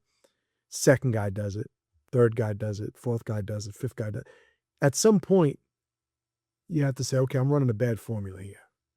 Because these guys keep, creeping on the line of my, what's appropriate with my wife. I got to, maybe we don't walk like this anymore. Maybe, the whole inside of the thing versus the outside, like that whole thing on the sidewalk shit that I'm sure you're aware of. We start revisiting what the formula is. There's a point where we have to acknowledge that if we, because of some friction, at some point modify how we approach it, the argument for modifying your approach was there in the first rep. And we get to the point where we do modify it, and at that point, it's because we say enough. Enough of what? Enough of losing something that we want to keep. And what we're losing is due to erosion. We're tolerating a friction that either eventually we say enough or we retreat. There's two ways. Like, I think every adult male should be able to bench 315. In 3 reps. No. Let's say that, every man, I do feel every man should be able to squat 225, right? Much more attainable goal to the listeners. If you get under 225 and you can't squat it, there's 2 things you can do to just create a dichotomy of options. This or that. You could put the work in and get stronger, or you could just put 185 on the bar. Yeah. So erosion is, I guess, staying really good at everything you do by lowering the standard to make certain that you do so. If you're pushing against a wall, let's use the snail shell, analogy. There's 2 things that I don't think is physically possible, but we'll just suspend disbelief to let me use the illustration. The snail could get out and find a bigger shell, or he could just lose weight and become a smaller snail. That's 2 ways to make sure that you fit in your life. When people aren't like, one of the things that, I serve as for a lot of guys, some people love me for it, some people hate it, but I'm the guy that says the thing. I say the thing. And a lot of times I'm the mirror that people don't want to look at. It's like, be around these guys who start telling me about this thing. Oh, goddamn right I am. The fuck else am I going to talk about? Right? Because to me, when I see somebody with a really bad habit or really just, inconsistent, code, like, to me, it's like he's got a piece of shit on his forehead. It's like, how do I not bring up the fact that he's got a piece of shit? Like, it's the first thing I have to talk about. Like, let's get that out of the way. Then I'll ask you how the kids are. And look, we're good. But this is the most important thing. Yeah. Small talks for small people with small goals and small lives, right? Like, I'm not about that. Here we go. We have this talk. Look at what we're talking about. We're not talking about like the Super Bowl or, or any other insignificance, that's going on. Like, we're talking about the things that actually matter. It doesn't mean we don't watch stupid shit sometimes as a reprieve and just, to keep stimulated and sort of take a breath out of the fight, but that's what it is. Like, what I say is like all of that useless, detrimental, brain rot, doom scroll, and all that stuff. To me, it's like you're swimming underwater. Every once in a while, you got to go up and go, then get right back into it. It's like, that's what that is. You're just catching your breath, Yeah. but then right back into the fray. Right. So at some point, this has to stop becoming, an individual effort, so to say. Because no matter how disciplined a guy is or thinks he is, if he's left on his own, eventually things tend to drift. And you've talked about the role of tribe extensively, and brotherhood and what that all means. So I'd like to spend some time there, talking about tribe, talking about brotherhood, what that means as far as accountability and whatnot. But what does, for you, what does tribe or brotherhood actually play? Like, what role does it actually play in a man's development over time? Tribe is, I said this earlier, the earliest technology man had. Tribe is a force multiplier. Tribe is a level of feedback that allows a man for the first time to externalize his feedback mechanism. It's very easy for a man to develop an echo chamber, to develop a lack of accountability, to disconnect from reality, if he doesn't have what in tribonomics I call it the feet on the floor, feedback loop of reality. Well, one of the best, mechanisms of getting that feedback is tribe. There are things in a man's life that are inaccessible outside of tribe. Can't be a husband, a father, a brother. Years ago, I had this violence framework, right? This how do I started off by saying how I would teach my kids about martial arts and violence, whatever. And there are these different stages. And stage 5 in it, right? There were 9 stages total. Stage 5 was the first stage where a trained individual had to protect somebody else. Because that's different. You could fight, you could survive, you could endure, you could do all these different things. Yeah, but now you got to protect that person. That person's weak. That person's a baby. Completely different paradigm. Completely different mindset, completely different philosophy. None of that is accessible if a man is not committed to a tribe. So in order to develop fully a man's capability, he needs exposure to that obligation, that commitment. That is where you discover, we look favorably, not always historically accurately, but on samurai and what was later coined, somewhat simplistically, Bushido and how they operated. And most people know, samurai meant to serve. They were servants to their masters. And there was a nobility in their commitment to their way of life. Yeah. It didn't matter if their master was a piece of shit, if he was a tyrant, if he was a degenerate, if he was a bum, loser, an idiot, whatever. That didn't matter. They looked at their commitments and they knew that staying committed to that transcended what would be comfortable or even favorable for them as an individual. You need structure to understand sacrifice. If you don't have structure, meaning a part of you that is present in something or someone outside of you, you don't understand what sacrifice is. Yeah. You have children, I have children. I would like to think I would give my life for my child in a second. And I think it's instinctive for people to say that. I think it's valid, I'm not shitting on it. But I also think we'd be remiss if we don't understand part of it is because in them we see us. It's no, let the new model of me live. And that's the connection that we have generationally. That's a part of our identity. And we're just cutting off who we are and the access to the power of a more complete version of who we are could be if we ignore the generational component of who we are. And you can't access that if you reject tribe. It's I don't want anybody in my life. Oh, well, isn't that fucking convenient? after your mother carried you for 9 fucking months, fed you, wiped your ass. Oh, isn't that convenient that you discovered at some point, I don't need anybody, comma, now, like you got to include everything else because it's bullshit.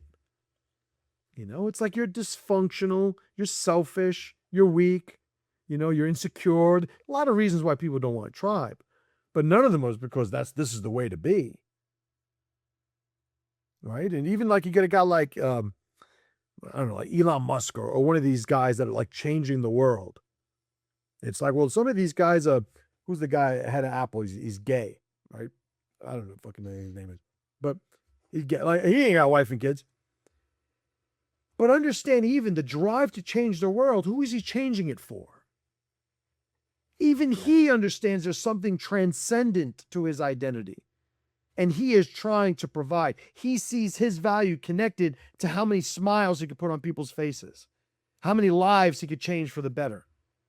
So everybody understands this intrinsically. I would go so far as to say that if you don't, something like you're in a psych book somewhere, like this is not normal. Yeah. So for me, tribe is, and again, and I'll say, and I mentioned this in the book, and I said this earlier in this talk. It's like when I was with the Puerto Rican kids, I was the white boy. When I was with the white kids, I was the Puerto Rican. I understood that there were lines. And a lot of times I understood it because I was on the other side of it and I wanted to be on that side. And I didn't get it. So I was aware of this at a very early age. So I built a relationship with the ins and outs, the tribal wall, overlap and offset. All these things that some people take for granted. Like I look at like guys that grow up in these small towns, and their best friend is a guy. Yeah, we're 35, but we went to kindergarten together. It's like, that's some shit right there. And I would say, civilization itself was built of those scenarios. But as we're evolving, the things that we used to do organically now have to be done ritualistically if we're to preserve the same level of function that our ancestors did. People don't have to be friendly with their neighbors. There was a time where you had to be, or you were dead. You were exiled. Right. So we don't have that same pressure, that same consequence anymore. But here's the thing, living a life the way that past, civilizations or versions of our civilization have, there's a lot of juice they got out of it being that way. What it's like to be tribally effective.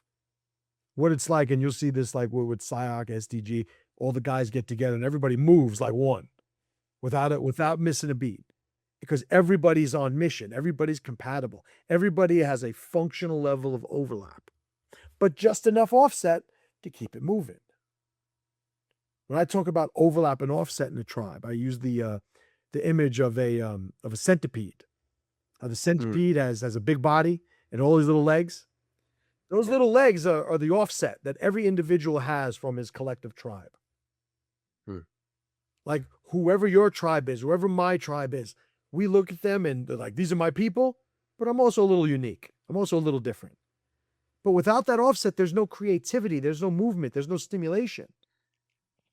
Too much overlap, there's no reason to move. Too much offset and the group can't move together. So there needs to be that functional relationship between the two. But at the heart of it is because it is the force multiplier that an individual needs in order to fulfill his potential, his capabilities. What a man can do in a lifetime is always going to be increased exponentially through the network of alliances that he makes along the way. Yeah, absolutely. Absolutely. So when you talk about building a tribe, what would you say that looks like in practical terms? Not just like the idea of it, but more so like how it functioned on a day-to-day. I think one of the biggest questions I've gotten, like in all the years I've talked about this, is like, well, I'm man on an island out here and, MC, I'm not by your school. I can't train with you, but where I'm at. And it's like, the first thing is like, you stop telling yourself that story.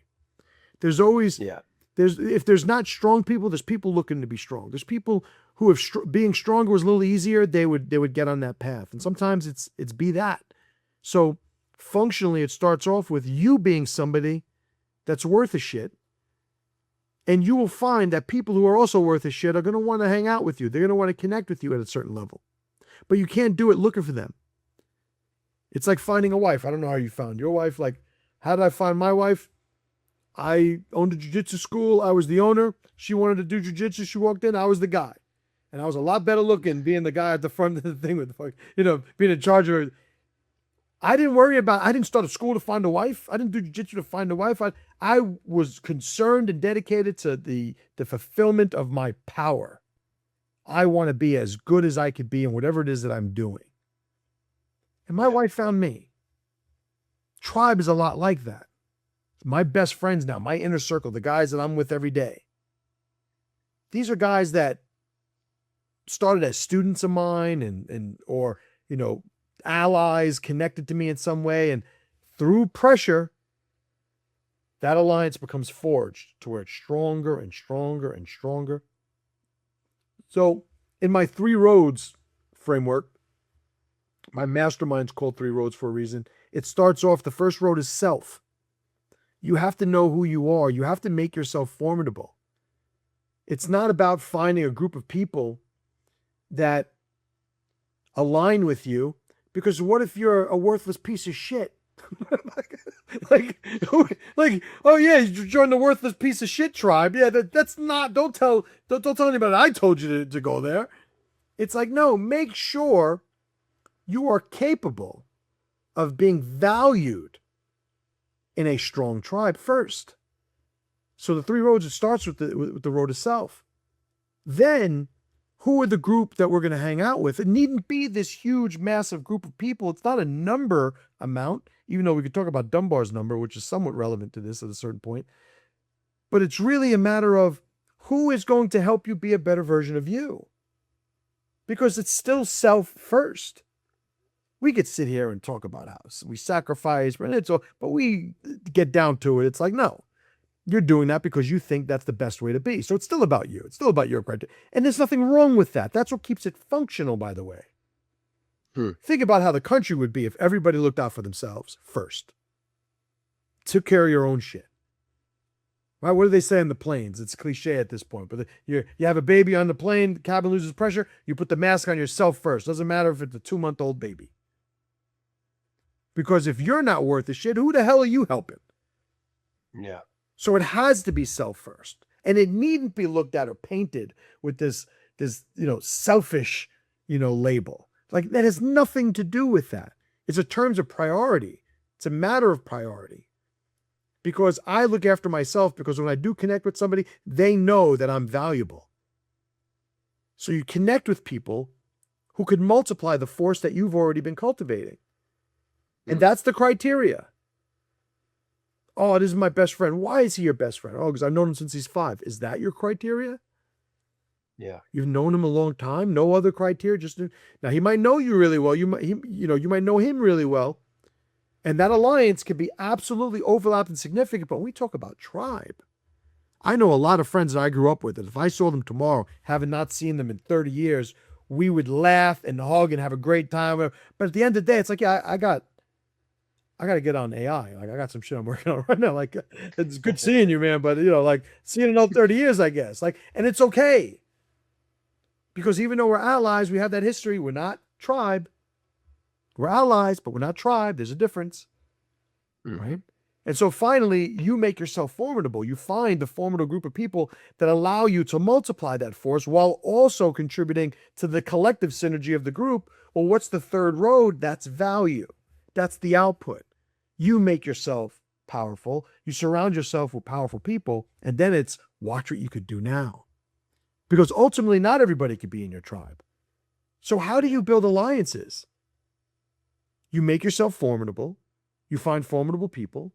And through that, you become valuable. And through that value, you're able to connect with other people. Right? I'm the peanut butter tribe. You're the jelly tribe. That's the bread tribe. Right? We're going to make peanut butter jelly sandwiches. Right?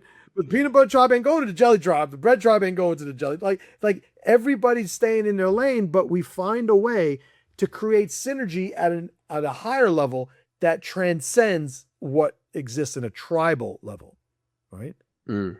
A major distinction, just to give a little nuance in what I would consider tribe, it's when your identity now is addressed generationally. Mm. This is the group that my kids are going to be a part of. Yeah. Right? If I die, I want my kids around these guys. That starts to speak to what tribe is. Without that generational component, no matter how functional it is, it's what I call a syndicate. And it's somewhat semantic. I got to choose my own words for my own systems. But the syndicate is just the difference between a group, a functional group that creates synergy with a generational component, without a generational component. Another thing besides a generational component is sacrifice. And I touched on this a little bit earlier. I'm not dying from my best workout partner at the gym I go to. Yeah. Like, hey, I ain't leaving them in a scrap, like, let me fucking cover my ass with my sayings here. But the kids, like my kids, my inner circle's kids, like those are my kids. Like anything happens to my boys, their kids are good. Yeah. Like I can't say that for people who I'm connected to with strong alliances. Like I have blood family that it's like, yeah, well, good luck with that. Good luck with that. Yeah. You're Puerto Rican, are you? Yeah. Right. So you got family like that too. Right. I get it. I completely get it. Trust me. So there is the criteria of how am I supposed to stay connected to people because of blood? That was functional as the sole criteria when all there was blood to determine who you were around. It's like, yeah, of course they're all your blood because you live in the same town, in the same village, in the same. That's not the world same anymore. House. That's not the world, For sure. MC, when does tribe become more performative? Or I would say, can it become performative? And if so, when does it become more performative? Or, even a crutch more so than it does an actual standard? So those are two things, right? Performative and a crutch, right? So let's deal with performative first.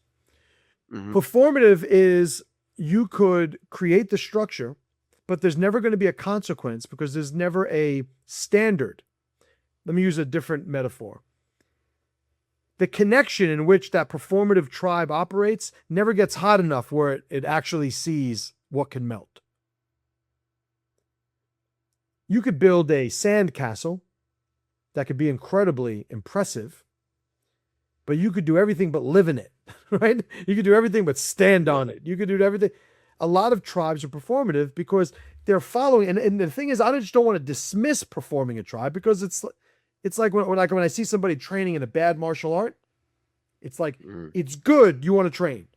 What you're doing is bad. Like, but I don't want to shit on that energy, like, let's just get you doing something that's a little more functional.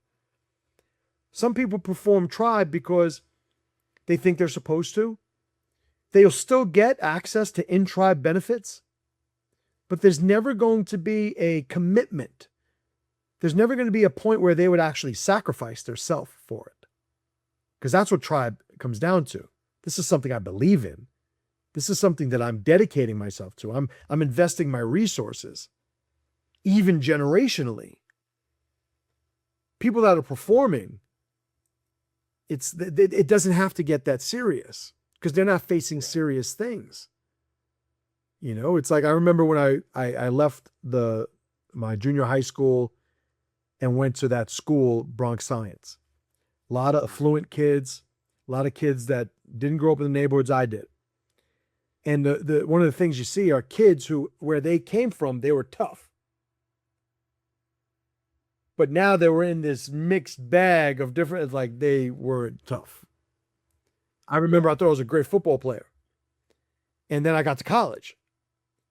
It's like, oh, all of them are like me. It's like, this is, it's like the local superhero who joins the Justice League. It's like, oh, this motherfucker can fly. Like what the, so in tribes that are performative, it's like they're performing because they can. Yeah. They've never faced a circumstance where they can't perform. They have to commit. And until they face that, you just don't know. You don't know at what temperature they melt because you only know where they're at. And that goes for everybody. Yeah. It's like, I would never leave my guy, even if we were going to kill. Well, I hope so. I'd want you to say it, but we'll see. Hopefully we don't. Right. But if we're in that situation, we'll see. I'll let you know how it worked out. But there's some people, they just never face that level of pressure, right? So the performative, those are the ones. So now the crutch. The crutch is when people wind up overlapping themselves with the tribe to a dysfunctional level that they start losing the relationship with who they are. I was fortunate enough to have a conversation one time with a tier 1 guy from the military who was on his way out, about to retire, whatever. And he and I were in a conversation about what that looked like and what he was going to do. And at some point he says something to the effect of like, I don't know what I'm going to do. This is who I am. This is what it's like. Oh, I beg your pardon, sir. What age did you enlist? 19. Who the fuck were you for 19 years? Because that motherfucker's still sitting in front of me. Whoever you were, you did what you did for 19 years. And then whoever you are, you did this for 20 years. And now whoever you are is going to do something else for 20 years. Like, or whoever, the time. But don't for a second think that you can start telling yourself the story because that was always transient. It was always finite. It was always going to end. So you never could have even been that because you only had a certain amount of time. It's like being on a ride at an amusement park and saying, "Oh, this is what I'm going to do today." Like, no, you're not. You got about 18 more seconds, and then we get up. So we know that we exist. It might be the thing we enjoy. It might be the thing that people are just used to saying, this is what I do, this is who I am. Like you'll have the guys who are loyal to losers, right? That's a whole talk, right? Loyal to losers. I'm not going to bail on them. Why not? Because, I'm loyal. Well, you're a fucking idiot. You're an idiot. Let's find that line, right? We do the mental exercise. It's like an LOT exercise. It's like, okay, this guy's a loser. He's holding you down. You have all these goals. You're trying to do these things. You got to get rid of him. No, but he's like a brother to me. It's like, it doesn't matter, right? Like, see your brother on the holidays. like, it doesn't matter. Get rid of him, No, I can't do it. I'm loyal. This is like that. Okay, let's play the mental exercise then. This is the LOT. It's like, all right, he banged your wife. What did you do then? Oh man, like I don't think if and he creates a story. He might be, maybe that's going too big on the first rep, but whatever it is, I put it out there, and he's gonna start. No, well, I'll just keep getting like I'm dungeon master, right? We're playing a fucking game now. All right, he skins your dog and feeds it to your toddler. like where is the line where you're like, fuck that guy? And as soon as we get it, it's like, okay, we got the line. Now we're just going to drag that line down. Right? We're going to drag it down to, oh yeah, that's right. If I commit my life to staying connected to him, I take away the future that my children should have, that I'm capable of giving them, and I'm giving it to him. It's very hard for people to calculate opportunity cost.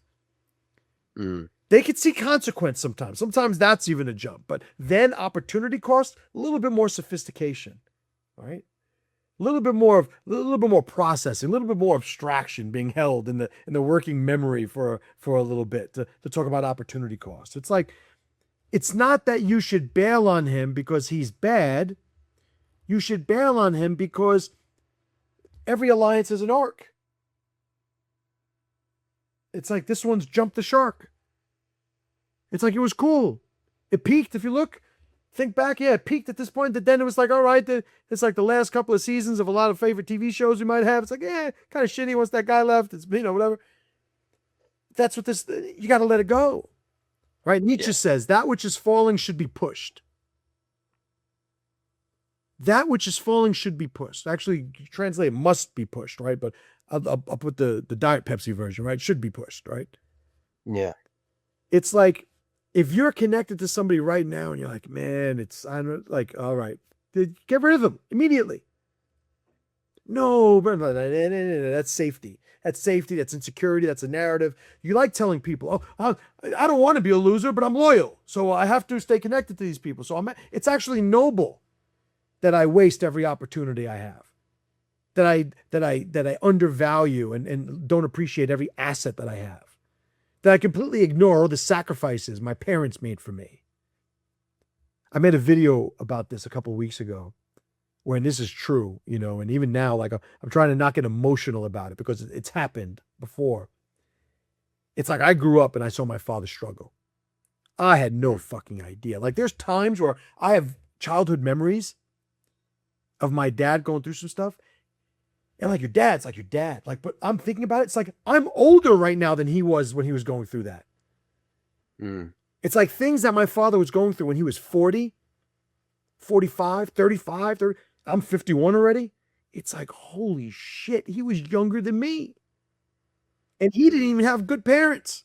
I had good parents, him being one of them. And he's still, so I think about these things. And when I'm facing something, overwhelming, it doesn't happen a lot, right? It's my ego again, demanding representation. I think, did my father go through all that shit so I could sit here and act like this right now? Did my father go through all that to make sure I was good?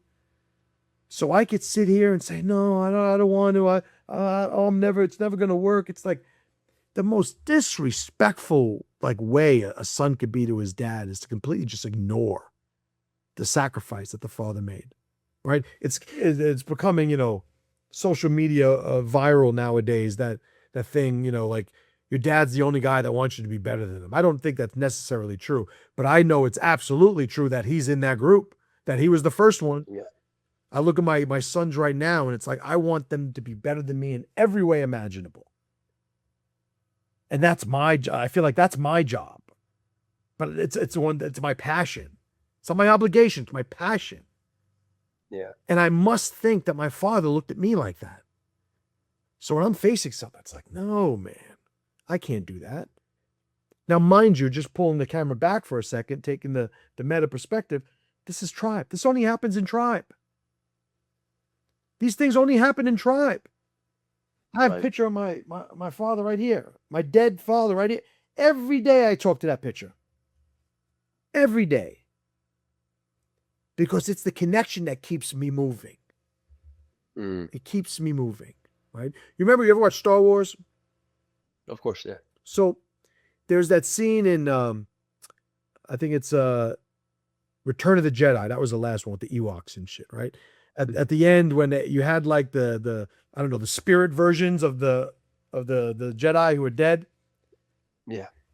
There's a point where we have transcendent values.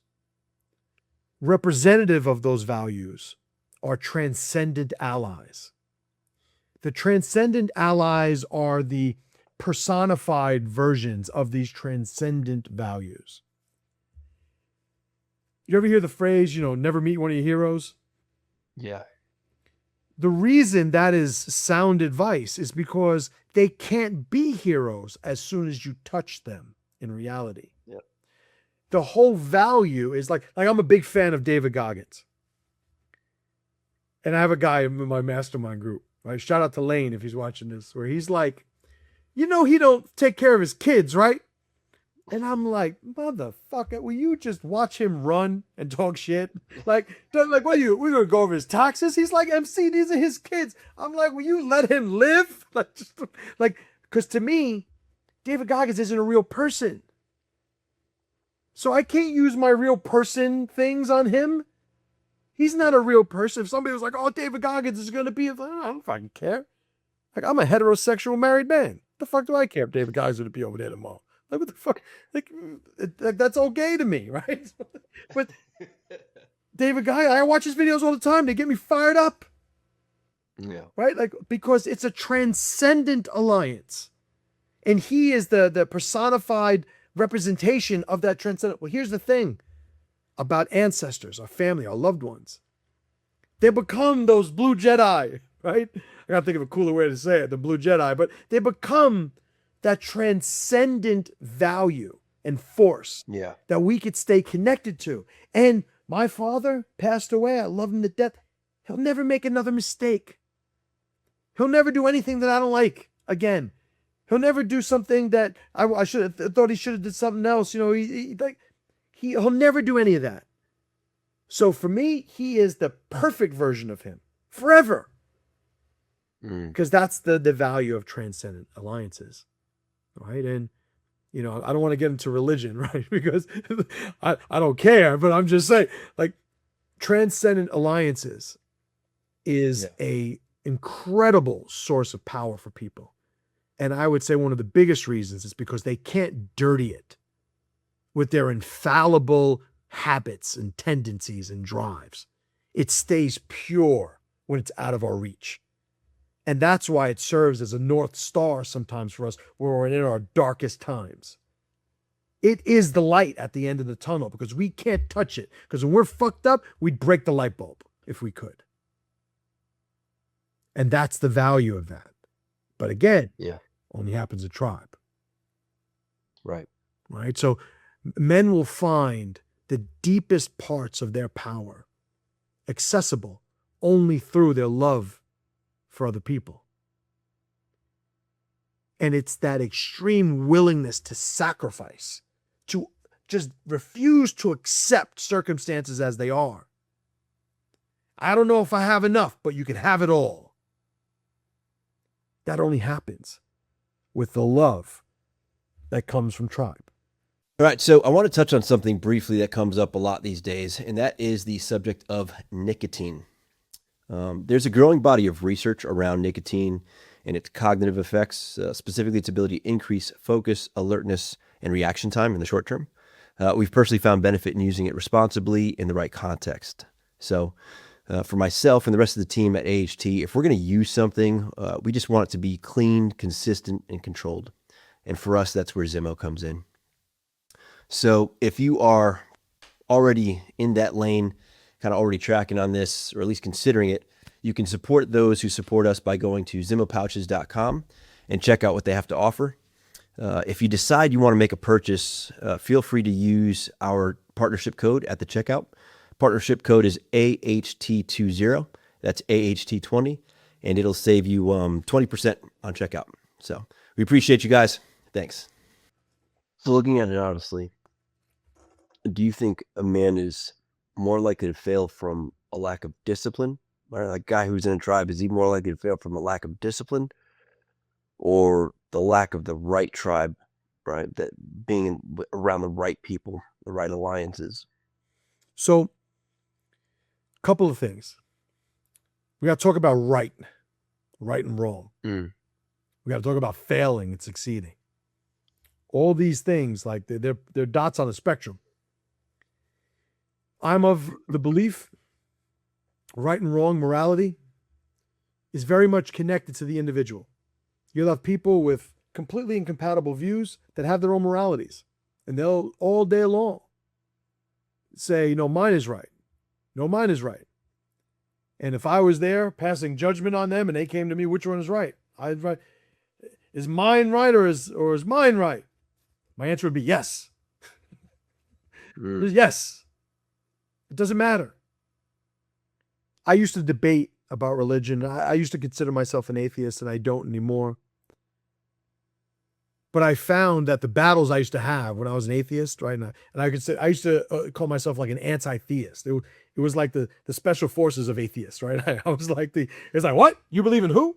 It's like, come over here. We're going to talk right now. Like, that's who I was. Very confrontational and all based on ignorance and security. And you evolve past that. But for me, when I look at people who have these sources of power that fuel movement in them that surpasses what they've been able to generate without that source, who the fuck am I to tell them that source is invalid? By definition, it is not. Look at the effect. Yeah, but it's like if I have a nice car and you're like, no, that car's a piece of shit. Why? The registration is expired. It's like, what? What the fuck are you talking about? So my criteria for assessing the value of people's transcendent beliefs It's like, all right, that's what you're rocking with? Show me your life. Show me what you're working with. Because if you ain't doing anything that follows all my other criteria, I don't know what to fucking tell you. You're doing it wrong. I don't know. I don't know. Right, wrong, whatever it is, you're doing it wrong because you're a pussy and your life's terrible. Like if that's the end result of it, you're fucking up. All right. So some people, and you were talking about like using it as a crutch, like we were talking about that. Mm-hmm. You'll see this there. People, oh, I'm a Christian, right? Or more connected to my family, like Catholic. Mm-hmm. Like, I don't know how many like Catholic, the wedding mass, the funeral mass, the this, the that. This guy, is at a wedding, his vows, forever, the priest, kiss the bride, everything. It's like, this is his third fucking wife, right? He said this in the first fucking two of them. I was there, like this is all bullshit. But the rituals create the, like the infrastructure culturally, and it's like, all right, like listen, if this makes him happy, then if this makes him a better version of him, I'm not somebody that looks to take away people's energy, Yeah. But there are a lot of people who just want to be a member of a club, and because they can't get over actually disconnecting and starting with the first road of self, that tribe, that club is a crutch. Because they're never going to be who they are supposed to be, who they can be. So at this stage in life, right? Like I see you're not just applying these principles in your own life, right? You're working with other men. You spend a lot of time in these environments that we've discussed, seeing how guys operate under pressure and where things tend to break down.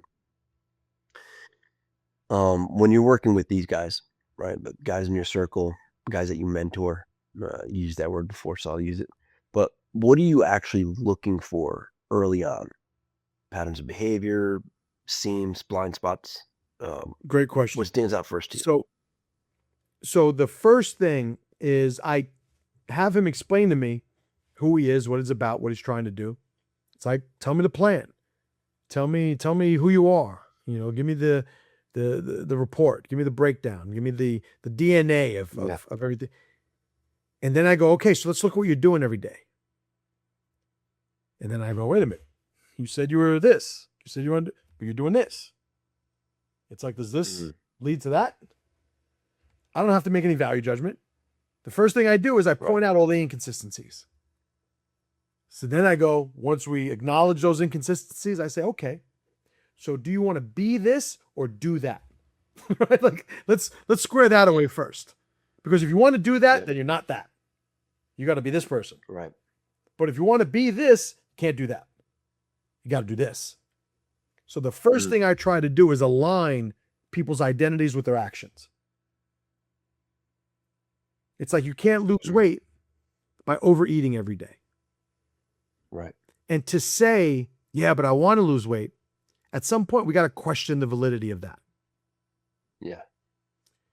We live in a society, and I'm not even willing to say this is a modern, invention, but in societies, there is a value, a reward, a benefit to saying what you're going to do. Oh, this is my son. He's in law school. Oh, that's amazing. He's going to be a lawyer. That's great. Good for you. Lawyers, they have such great. It's like he didn't pass the fucking bar yet. Right. Like, we don't give him lawyer cred because he's in school or even younger. Like the 12-year-old, oh, he's going to be a doctor. Oh, is he? It's like, you don't get any doctor clout. And sometimes I get shit from people because I'm like, oh, that's cool. We'll see. We'll see. Like, you work out today? Like, what are you doing? You training? You lifting? You like, tell me what you're doing now. Don't tell me about this thing. But people get used to that because of all the benefits they get. Well, what winds up happening, and there's some psychological phenomenon that explains this, some mechanism that the textbooks have. People get that dopamine hit just from the feedback of saying it. Right. And they get it to the point where it actually internally for them feels like, well, they're doing it. Because I'm saying it, I'm getting this thing. Like they're on mission. And all they've ever done was write the check. You're going to write $1 million check every single day. Doesn't make you a fucking any closer to being a millionaire. Right. So you'll have people that they have this understanding of who they are at such a low level that they don't understand how there's going to be function or value in finding the right group and being around the right people. So you'll have an individual who will just float towards those connections that give him the best feedback without him having to transform himself into anybody else. And that's how he winds up surrounded with people who are maybe not inferior to him, but offset from where he needs to be. So when I'm working with people, the first thing I do is point all that out to him. It's like, we have to find out who you're going to be. So now once I do that, now I start to realize, or I discover, what's their relationship with pressure. Most men, and I'll say that, with the experience that I have, so I'll stand by it. Most men tend to gravitate towards the things they're good at. Yeah. Not exactly $1 million insight, but in function, what does that look like for the individual who has produced a life he doesn't want as a result? It's like he has to, for the first time, maybe acknowledge that he's not good at everything, and then endeavor to become a white belt in a new discipline. Like I know a lot of guys that, military guys that they spend 10, 20, 30 years not being a husband. And it's hard for them to navigate that when they come back. And I don't think it should be easy. I don't think it can be easy. Like, it's going to take some work. But for a lot of them, they realized none of the tools they had that they were put on a pedestal for are worth a fucking damn when they're hanging out with their wife and trying to figure out how to be a husband. Yeah. So it's like, just because you're good at that doesn't give you any training or preparation for this. If anything, it's the opposite. I remember one time I had a buddy of mine and a bunch of his guys in his crew. It was like a superhero crew. And they were hanging out at my school. And I had my guys there. He had asked, can you bring some guys to train my guys? Yeah. And none of them could really fight. These were guys. These were like tier 1 guys. Yeah. And I remember looking at my friend and I'm going, I can never get over how these guys, like, they don't know how to throw a punch. And he looked at me and he such a great feedback he gave me. He goes, MC, remember, they're not here because they're invulnerable, because they're perfect, because they're undefeated, because they're here because they don't know how to quit. Here being not my school, but being in that group that they were in. It's like they're here because they don't know how to quit. The one thing that they didn't learn a lot of things, but they also didn't learn how to quit. And it's like, right, that's the difficult. But now here's the thing. I, was operating under, I didn't have the highest of expectations, but some of them were like, they really have never been in a fight in their life, which is kind of weird to me. But it's like, no, they've been in plenty of fights, just not the fights that I'm fucking talking about. It's like that skill that they had, all that elite training that they had, that didn't do anything for this. But that never quit mindset means they can learn anything. Right. So after I point out to a man his inconsistencies, the next thing it's like, okay, where's your mindset at? How can we prepare you to learn from the friction that you're about to face? To position it properly to say, this is going to suck, but it's worth it. This is an investment, right? There's a concept of a good student, bad student. A good student is not somebody who is super intelligent necessarily, super, talented necessarily. A good student is somebody who has developed the ability to extract power from bad teachers.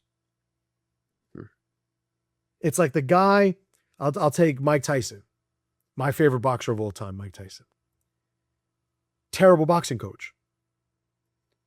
If you know anything about Mike Tyson, it's like, well, yeah, he'd be a terrible boxing coach. It's Mike Tyson. Fucking crazy, But imagine the guy who could be an elite level fighter, being trained by Mike Tyson.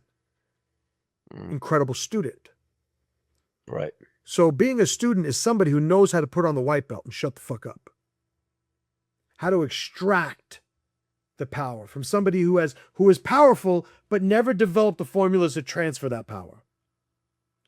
So after I point out the inconsistencies in a man's life, now it's like, let's make you a good student of life. Yeah. And once you know how to extract the power, you'll be a little bit more grateful for the friction and pressure you're about to go through. So I add a context to the struggle that he never had before. Because most men, without that context of what pressure could do for a man, the forging process that takes place, they see pressure, they go back to what they're good at. Right. And so you said before that men don't need therapy, that they need direction, a standard, a brotherhood. Can you break that down a little bit more? So the exact quote is, therapy is gay, right? One misquote me.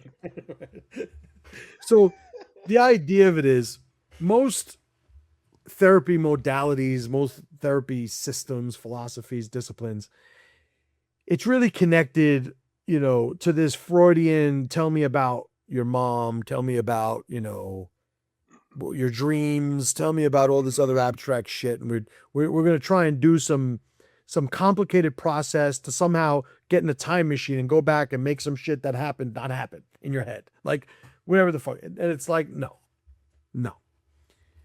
Men need to move. Yeah. All the things that happened to you when you were weaker than the thing that did them to you is because you didn't have the strength to overcome, or it was inevitable. In both cases, what the fuck does that have to do with what you got to do tomorrow? Yeah. Now, this doesn't always land comfortably with people who've been through some shit when I say it like that. And sometimes I add a little sugar to it, to make it go down a little easier. But I'm a big believer in only power from your past. Because any experience you had in the past, number one, when it happened, let's say New Year's Day 2004, we're going to pick that day. And something bad happened to somebody. He's like, oh, that day. Now every year on New Year's, I think about, which is fucking retarded. It's retarded. Like, this day isn't that day. It is a calendar. Like, the dates weren't even it's not even the same day. If you go to China, it's a completely different day. Like, there's all these things that just aren't consistent with this, but it's a story, right? A framing. There's security in it, even if it makes them weaker. There's a certainty in it that some people, they hold on to, like their favorite teddy bear or blanket. Sometimes a good story just makes it's familiar. But if you look at that day, right, New Year's Day 2004, I think that was the date that I said. It's like whatever their memory of that day was, the trauma that they went through. It's not everything that went on that day, because they can't remember. The human memory doesn't work like that. Like, some people are wired that way. The overwhelming majority of people, they're not going to remember everything that happens to them that day, which means you don't know everything that happened. Of the things that happened to you, you don't even remember everything that happened to you. So it's impossible for us to know everything that happened, right? Because we just have our POV through the day, right? So we don't know everything that happened. So we know a subset of everything that happened to start off with. And then we remember a subset of what we saw. And then you put time between that subset of what we saw and now, and you start creating all of these tangential narratives, and you misremember, so you fill in some gaps here, next thing, and it becomes a game of telephone that you play with yourself. So in other words, my point is, long story being long at this point, you can't trust your memory.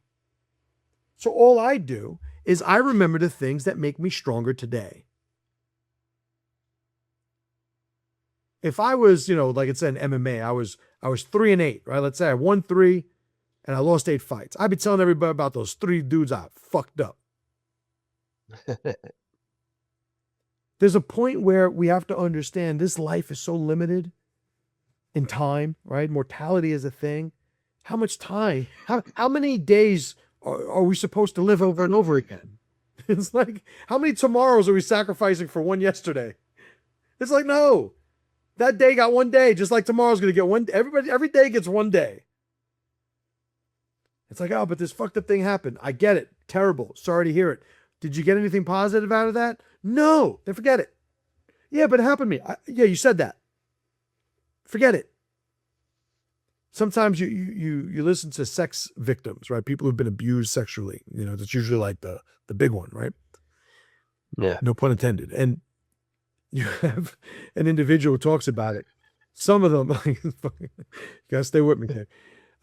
Some of them, they talk about it like their entire identity changed. They're a victim. I'm a survivor. Like I'm a survivor. Oh, it's a great way to fucking get over the thing. Like you name yourself the thing, you know? But other people, they talk about it like, yeah. They talk about it like they lost a fight. Yeah, if I ever see that motherfucker again, he'll get his. Like, but they're not going to let it define who they are. These are decisions we get to make. But the pussies tend to gravitate towards one of those decisions. So it's like, how do we get the most out of our past? We don't change it. We become stronger. Because it turns out strong people don't think like that. And then when they're strong and then they move and they have a tribe, turns out they also got shit to do. So they don't think like that to begin with, plus they got shit to do. And then once they engage the shit that they're doing and they overcome and they produce all these good results, they actually have something to be proud of. And now their focus is on the thing that they're creating, the value that they're sharing with the people they care about. They don't have time for that. Remember early on, I said it's very hard for people to calculate opportunity cost. Yeah. If you live one day in the past every single day, like you're just throwing that day away, that day away, that day away. I had a guy once, I was coaching. A military guy got out. He was in a college course with his GI Bill, like paying for it. And he's, his life was going in a direction he didn't want it to. And I'm like, listen, what are you doing with this course you're taking? This course had nothing to do with fucking anything. But some people, like, yeah, I'm in college. I'm taking and like inherently that's supposed to mean something. I don't give a fuck about any of that.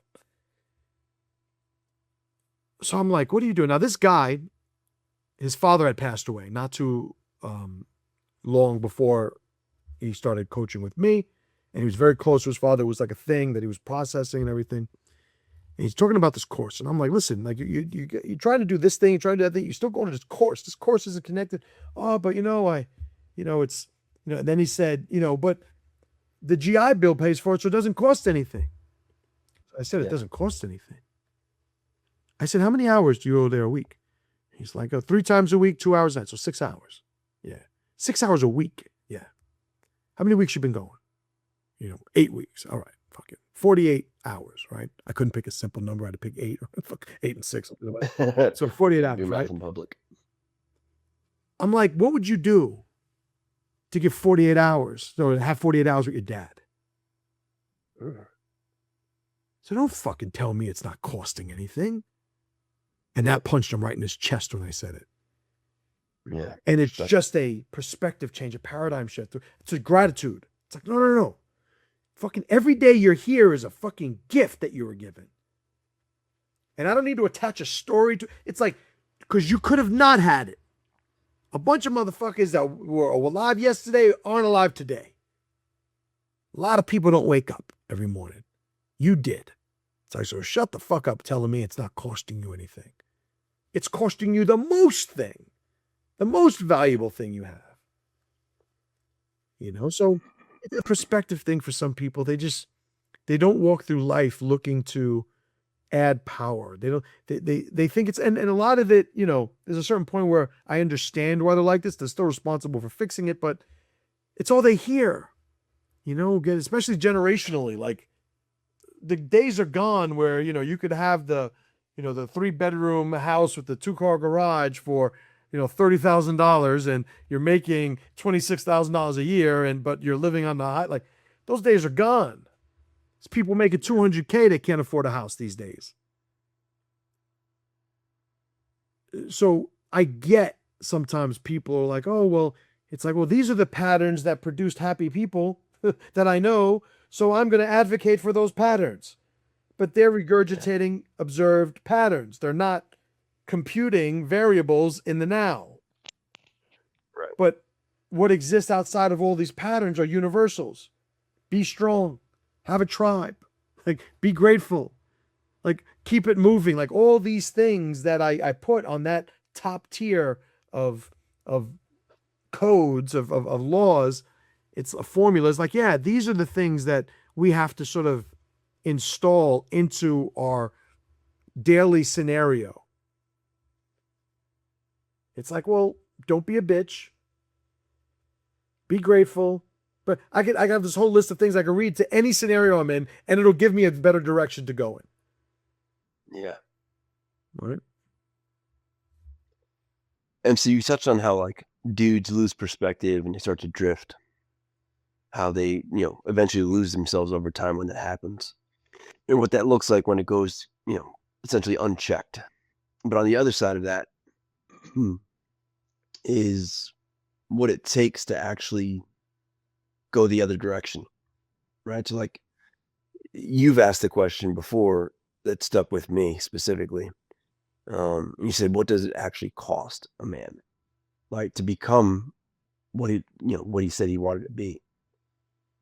So before we get like into that directly, what do you say most men think is going to follow them or going to cost them rather? Like what is most men, like what is that going to cost most dudes? What do they underestimate going into it? There's the old observation that society have made, for millennia, that like they have this opinion, this position on whether or not a rich man could bring it with him. You had the Egyptians that they made these elaborate, extravagant tombs with all the gold, and even the Norse had slaves on the ships, like dying and in the tombs. Like some other belief systems are like, yeah, like you came in naked and afraid, you're going out naked and afraid. Like everybody's got their position on it. Yeah. I think one of the biggest mistakes that people make when they talk about they aspire to this higher version of them, I would say this purer version of them, they think they could bring all their shit with them. They think they could bring their habits, their people, their memories, their rituals, their level of comfort, their vices.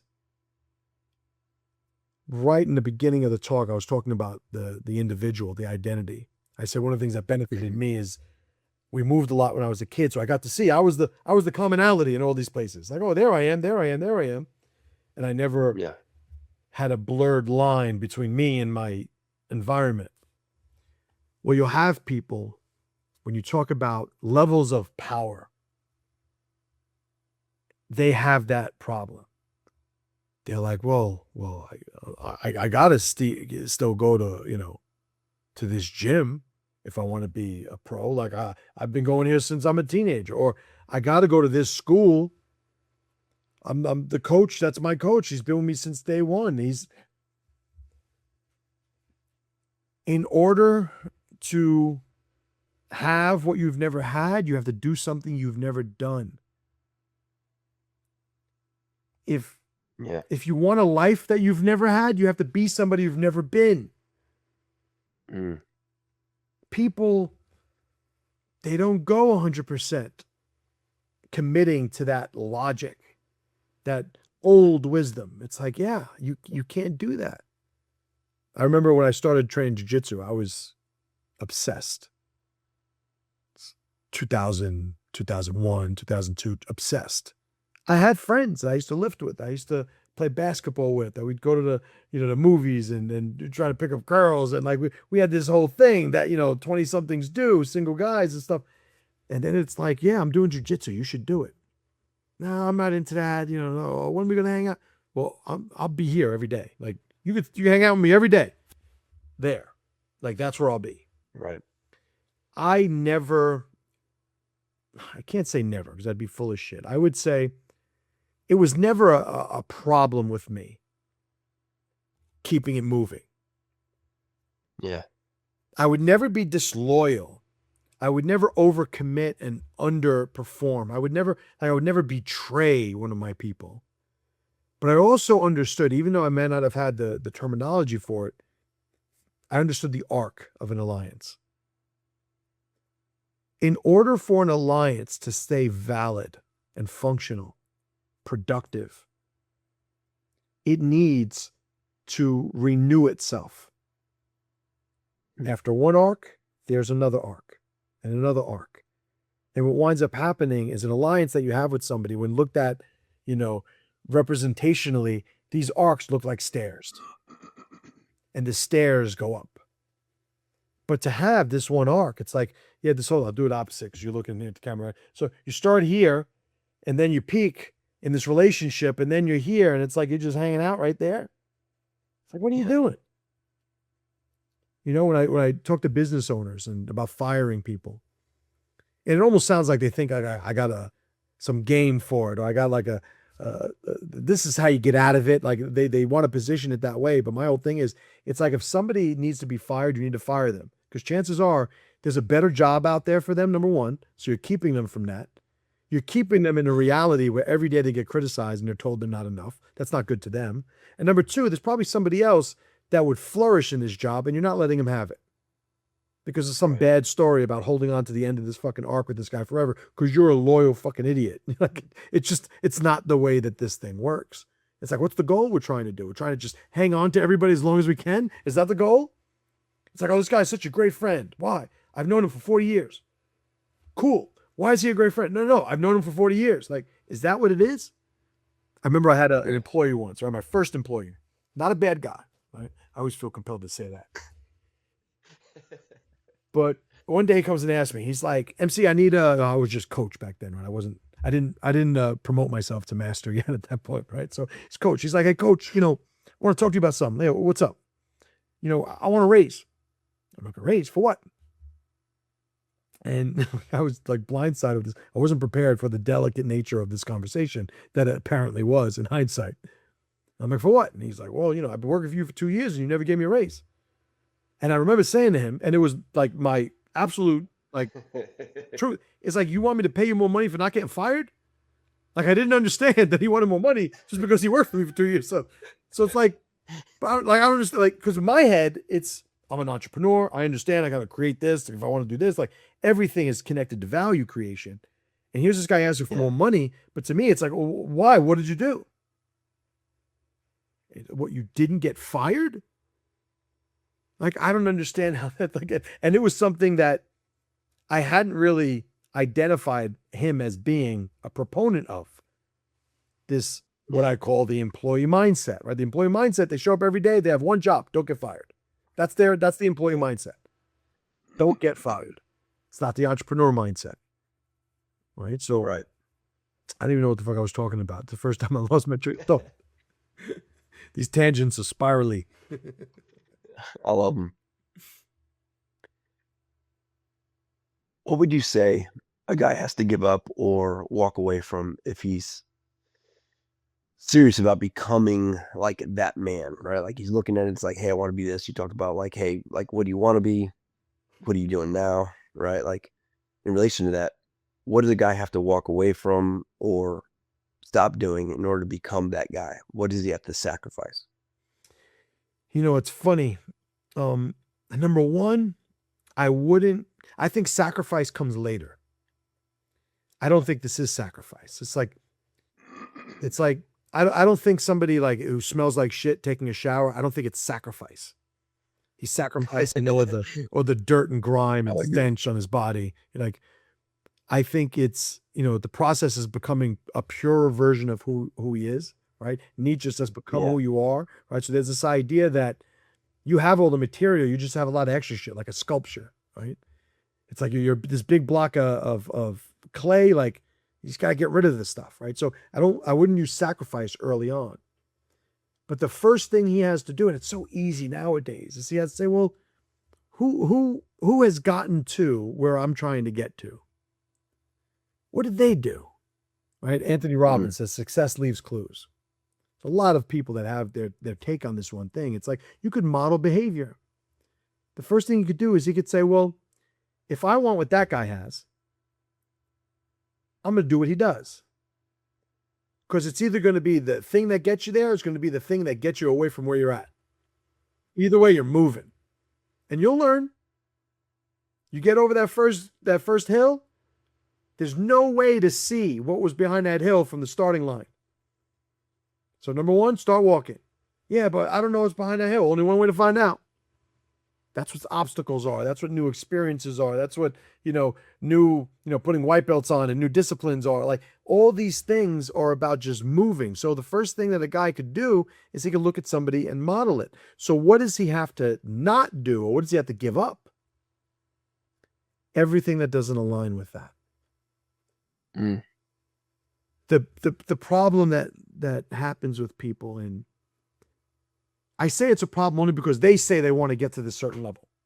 It's not an inherent problem, right? But if you claim to want to get at this certain level, anything that you're doing that's not aligned with that is a problem. Anything that incentivizes that is a problem. Like all these things need to be removed. So it's like, okay, I want to, you have this thing where I want to lose weight, but I don't want to change what I'm eating. That's a problem. Yeah. So it's like, do you want to lose weight or do you not want to change because these aren't compatible? So it's again, like that first thing I go with people, like I find out that this is where that's rooted in. And it's like, well, let's make a decision. Do we want to do those things or do we want to be that person? And sometimes it's one or the other. There's no right answer there. It's up to the individual. Like I've had a lot of guys that tell me problems they have with their wives. I'm like, hey, you should get rid of her. Like, what? I'm like, yeah, get rid of her. But that's my wife. Yeah, I get it. It's probably going to be some lawyers involved, unfortunately. But, like, give her. What? Do you have any kids? No. Well, why don't you have kids? Well, she doesn't want kids. But you want kids, right? Yeah. Just get rid of her. It's like, yeah, but it's like, well, wait a minute. What are we doing here? I've had this conversation with somebody before. He was in his mid-30s, he and his wife. They're not having kids. He wants kids. Wasn't happening. So I'm like, yeah, you got to find a wife that can have kids. Yeah, but I love her. So right. So which one is it? Adoption. Adoption's an option. I believe in the validity of adoption. And like do that, but we're not really. It's like, well, wait a minute. What the fuck are we doing here? You got to pick one. You can't do all of these things at the same time. You got to pick a path. It's like, oh, but I want kids, but I really love her. It's like, all right, we're going to play this exercise. For the next 5 minutes, you're going to pretend you're a man and you can make decisions like men make. And you're going to sit here and you're going to ask yourself, which one do I want to fucking do? And I'm simplifying it, obviously, putting a little bit of pressure on him. Yeah. But I'm letting him know this whole wishy-washy, I'm just going to float with these two things like a yin-yang, just moving in a circle. It's weak. It's weak. Because you're 35 now, both of you guys got options. By the time you're 50, she's going to look at you and be ashamed of herself because she didn't give you a kid that you wanted. And you're going to look at her and you'll be like, I don't have kids because of this bitch. And then, chance forbid, she becomes fat and ugly on top of it. It's like, now you're really stuck. Like, don't you fucking divorce her when she's 60 because she's fat, motherfucker. You might as well do it now when she's got a shot and you got a shot. Like, you know what I mean? So, to me, it's sometimes consistent is uncomfortable. Like aligned where you're at, where you're saying you want to go, and the line between there, being aligned with that, man, it's uncomfortable. Yeah. I've never had a problem saying it out loud. I've never had a problem acknowledging it. I've certainly had like fallen off mission here and there. Like, don't get me fired. Like all my programs and formulas are to fix myself first and foremost. But I don't bullshit myself.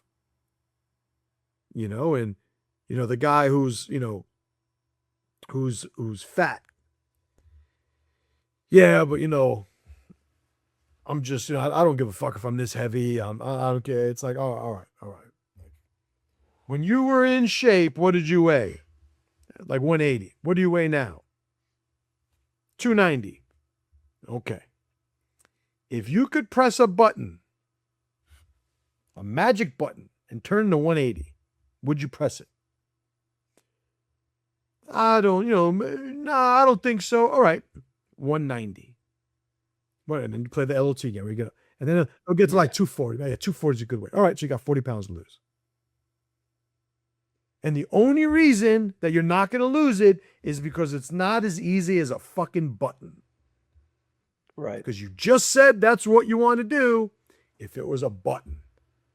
So now it's about making yourself stronger so you could do more than press a button, and making the structure of your life easier so it's as accessible as pressing a button or closer to that, right? So you get stronger and you make it easier somewhere you meet, and that's where it happens. Yeah. Right? So when I tell people, you got to get rid of that bitch. That bitch, like your wife, she keeps banging your neighbors. That's a problem. Right? You got, like, is there any redheads in your family? No. Any redheads in your wife's family? No. Then why is your son redhead? Like, you start playing all these games with them. And at some point, it's like either you want to do this or you don't. Yeah, but okay. Like, that doesn't matter to me. Just don't say one thing and do another. What happens with most people, they see the changes they have to make, and their identity is interwoven with all of these things in their ecosystem. They're like, I can't leave the ecosystem because then I'll tear myself apart. It's like a fish going, I can't go on land. I'm a fucking fish. It's like, you're not a fish, motherfucker. Like, get the fuck out and do what you got to do. You just want to stay in the water. And there's nothing wrong with that. But don't say you don't want to be there. Because you'll actually be more effective if you just come to grips with the fact that this is what you're doing. I know some people that lead incredibly powerful, mediocre lives. It's like they read great books, they lift weights, they hunt, they have sex with their wives, their kids are fucking worth the shit. Like, but they're not millionaires. They're not inventing cures for cancer. They're not. What the fuck? They don't have to do that shit. They're consistent. They're reliable. They're steady. What you see is what you get. They're a man of their word. Anybody could do that. From the prince to the pauper could be a man of his word. Everybody's. So there's all these powerful things that people could be accessible with. But a lot of times the aspirations, the goals, a lot of times, I'm not saying it's going to be most of the time, but a lot of times they're taking somebody else's story, somebody else's goal. And they go, well, that's what I should do. So they have these goals that were installed by other people. It's like the gay guy that says, like, I'm not gay. I'm just, I like Broadway. It's like, all right. It's like, all right. It's going to get real comfortable. Right. Oh goodness. Oh, I'm being so well behaved. You have no idea the things are in my head, right? Well, I mean, yeah, I've seen the unrated version. Sim by TTK's sitting at TTK's table. Yeah. I was like, whoa. Oh yeah. Great discussions. If we look at where things are like right now, right, like just state of current culture, where a lot of our young men are being raised and growing up in, I think we would agree that there's a lot of dudes that are off track, confused, disconnected, in a lot of cases, just avoiding responsibility altogether, flat out.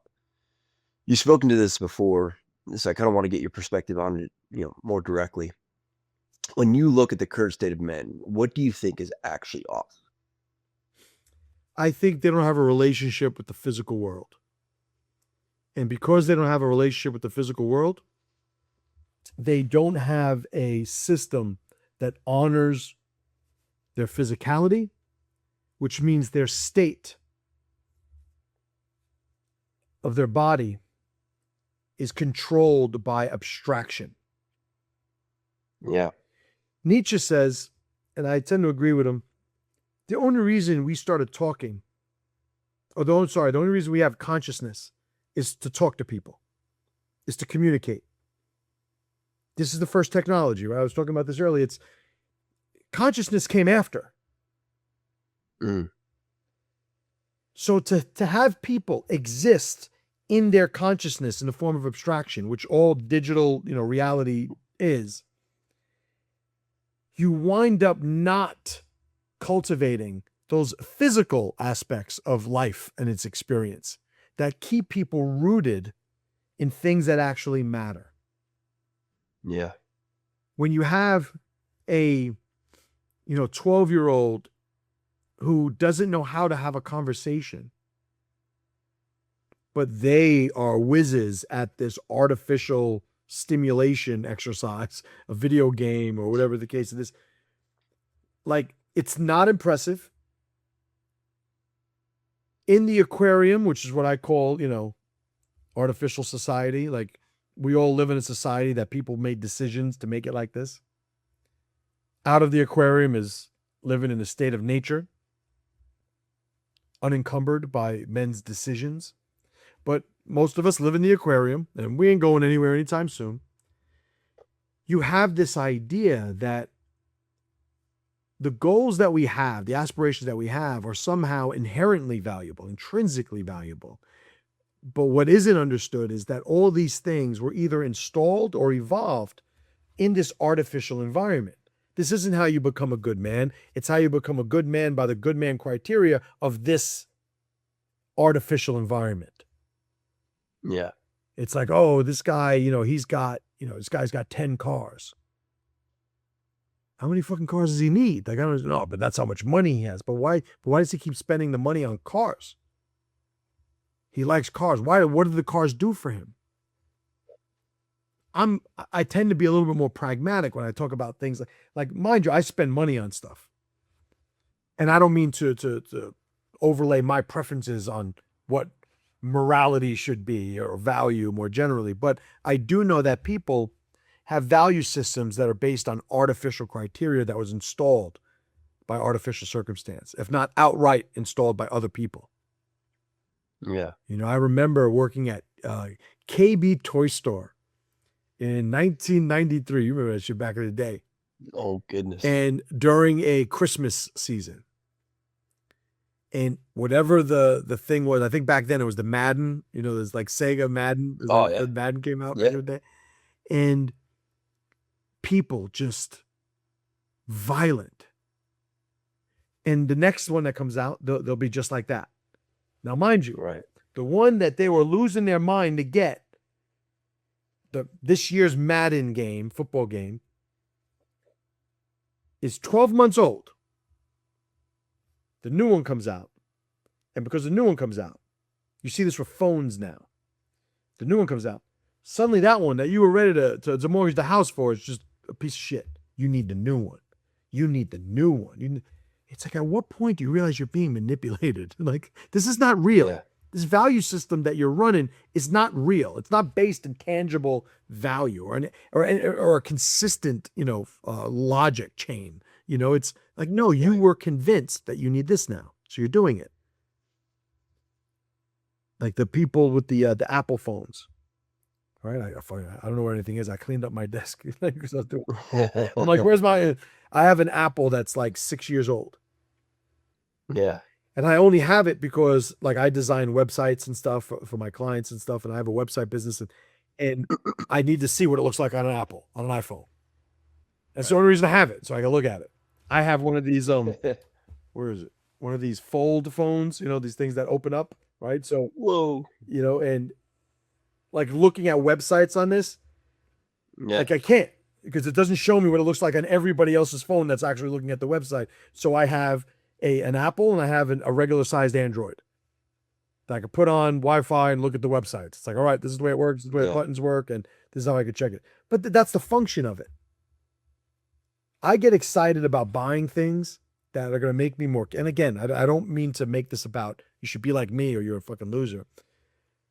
But it's very hard for me to invest anything in something that's disconnected from my duty as a protector and a provider and a man. Yeah. It's like everybody needs to breathe, right? I used that before. Like everybody needs to come out. Like the guys are like, oh, every year I have to take a vacation. It's like, okay.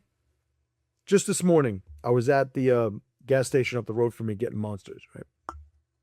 It's early in the morning. It's like 5:30, 5:40 in the morning. And two guys, like street crew working, construction guys, whatever. Two guys see each other. I'm getting out. And one of them goes, hey, what's up, man? End of the week. You know what that is? He was like, oh, yeah, happy Friday. And I'm like, are you guys going to kiss?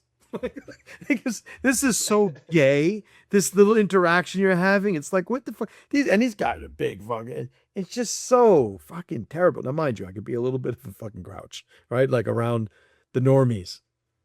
but they've been convinced that's the way to be. And I'm not saying they shouldn't be that way. I'm just saying the guys that come to me, yeah, that's not what we're about. We understand it's like not everybody's supposed to be the guy that's TJIF, happy hump day, you know? I got a case of the Mondays. It's so terrible. You know? It's like, how's it going today? Fucking amazingly. Why? What happened? Yeah. I fucking woke up. And I'm still here. I had something to eat before. Like this day is amazing. It's like, why not have that be the criteria? There's always going to be reasons or ways or stories to tell ourselves to validate the suffering. We're like, who? Only power from the past. We never complain.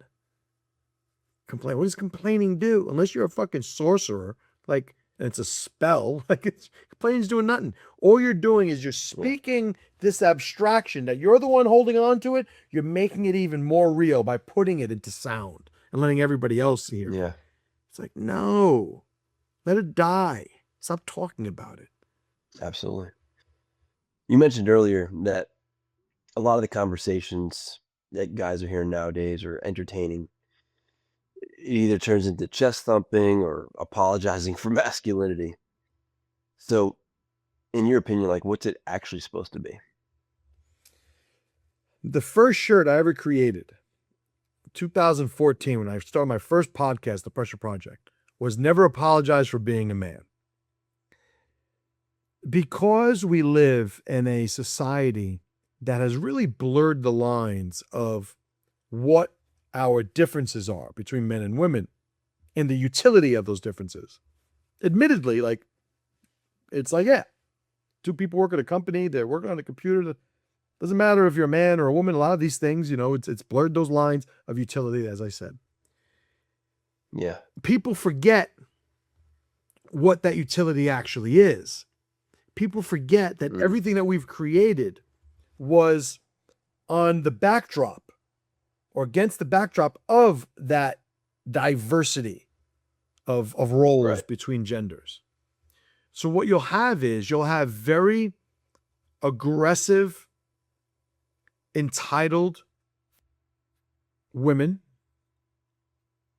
They're not gay, but they have lesbianic tendencies in how they conduct themselves. And then you have men who are just trying to get laid.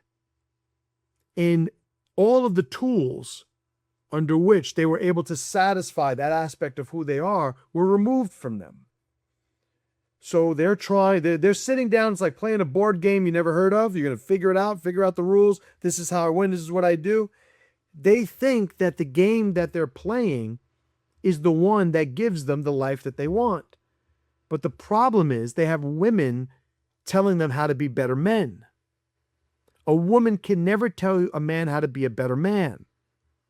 A woman can give a man feedback on what she feels is better for her. Or whatever superficial understanding she has of what being a man is, she can give you feedback on what she thinks that is.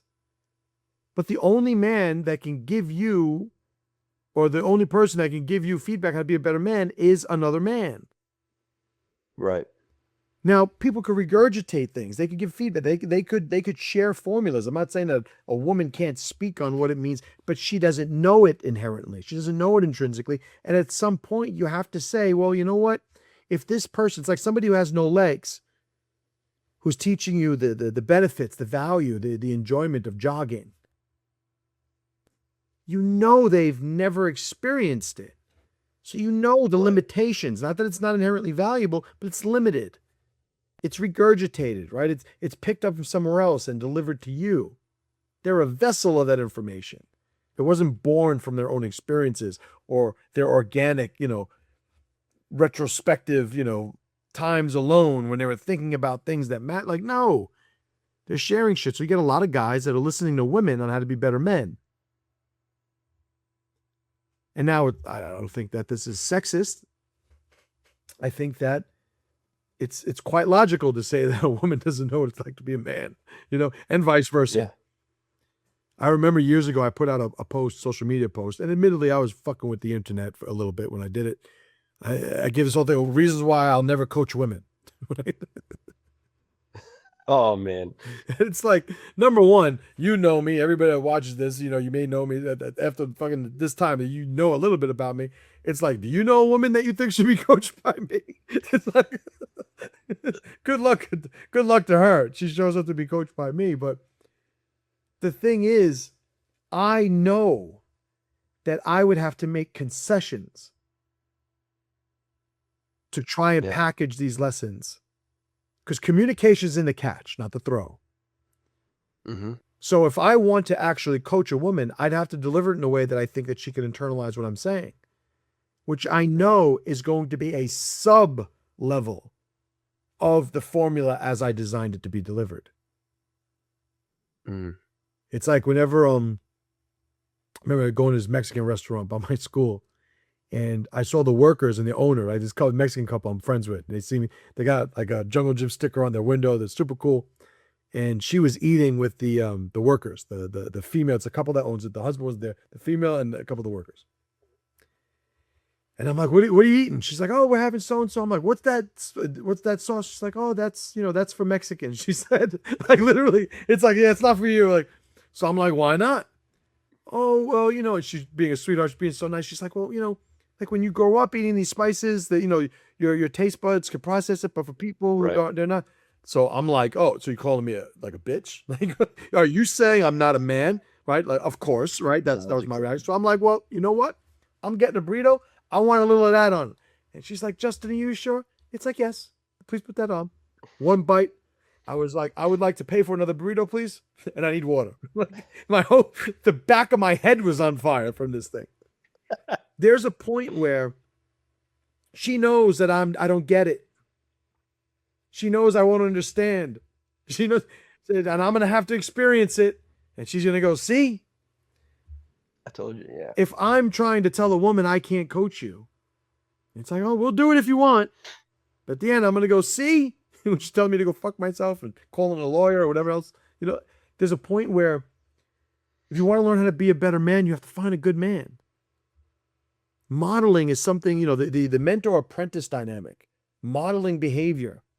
Observation, implementation, right? Synthesizing a behavior because you observed it and then trying it and then iterating and becoming it more functional with every rep. Like, that's the way we learn stuff. That's the way that everything has gotten better over time. Better meaning more effective in this context. But asking a woman what she, how to be a better man, like, I'm not, like, there is no insult. It's just an observation. Like, no, she wouldn't know. She might have some good advice, but there's a limit. Like, she's not going to know past this. So again, getting to why these men fall astray, like, there's no strong men that they're modeling. If anything, all the information that's pushed out is denigrating, it's insulting, it's demonizing the strong men. Because strong men are independent, they're sovereign, they're autonomous. They're not going to stand in line. They're not going to do everything that it would just be so much easier for the people in control if you guys just fucking did what we told you. Strong men don't think like that. Like, no, I'm going to do what I want. Right. I have 4 kids. My wife, she's amazing. But there's a point where she's like, oh, this one only eats this one doesn't want to eat that. And I'm like, are you kidding me?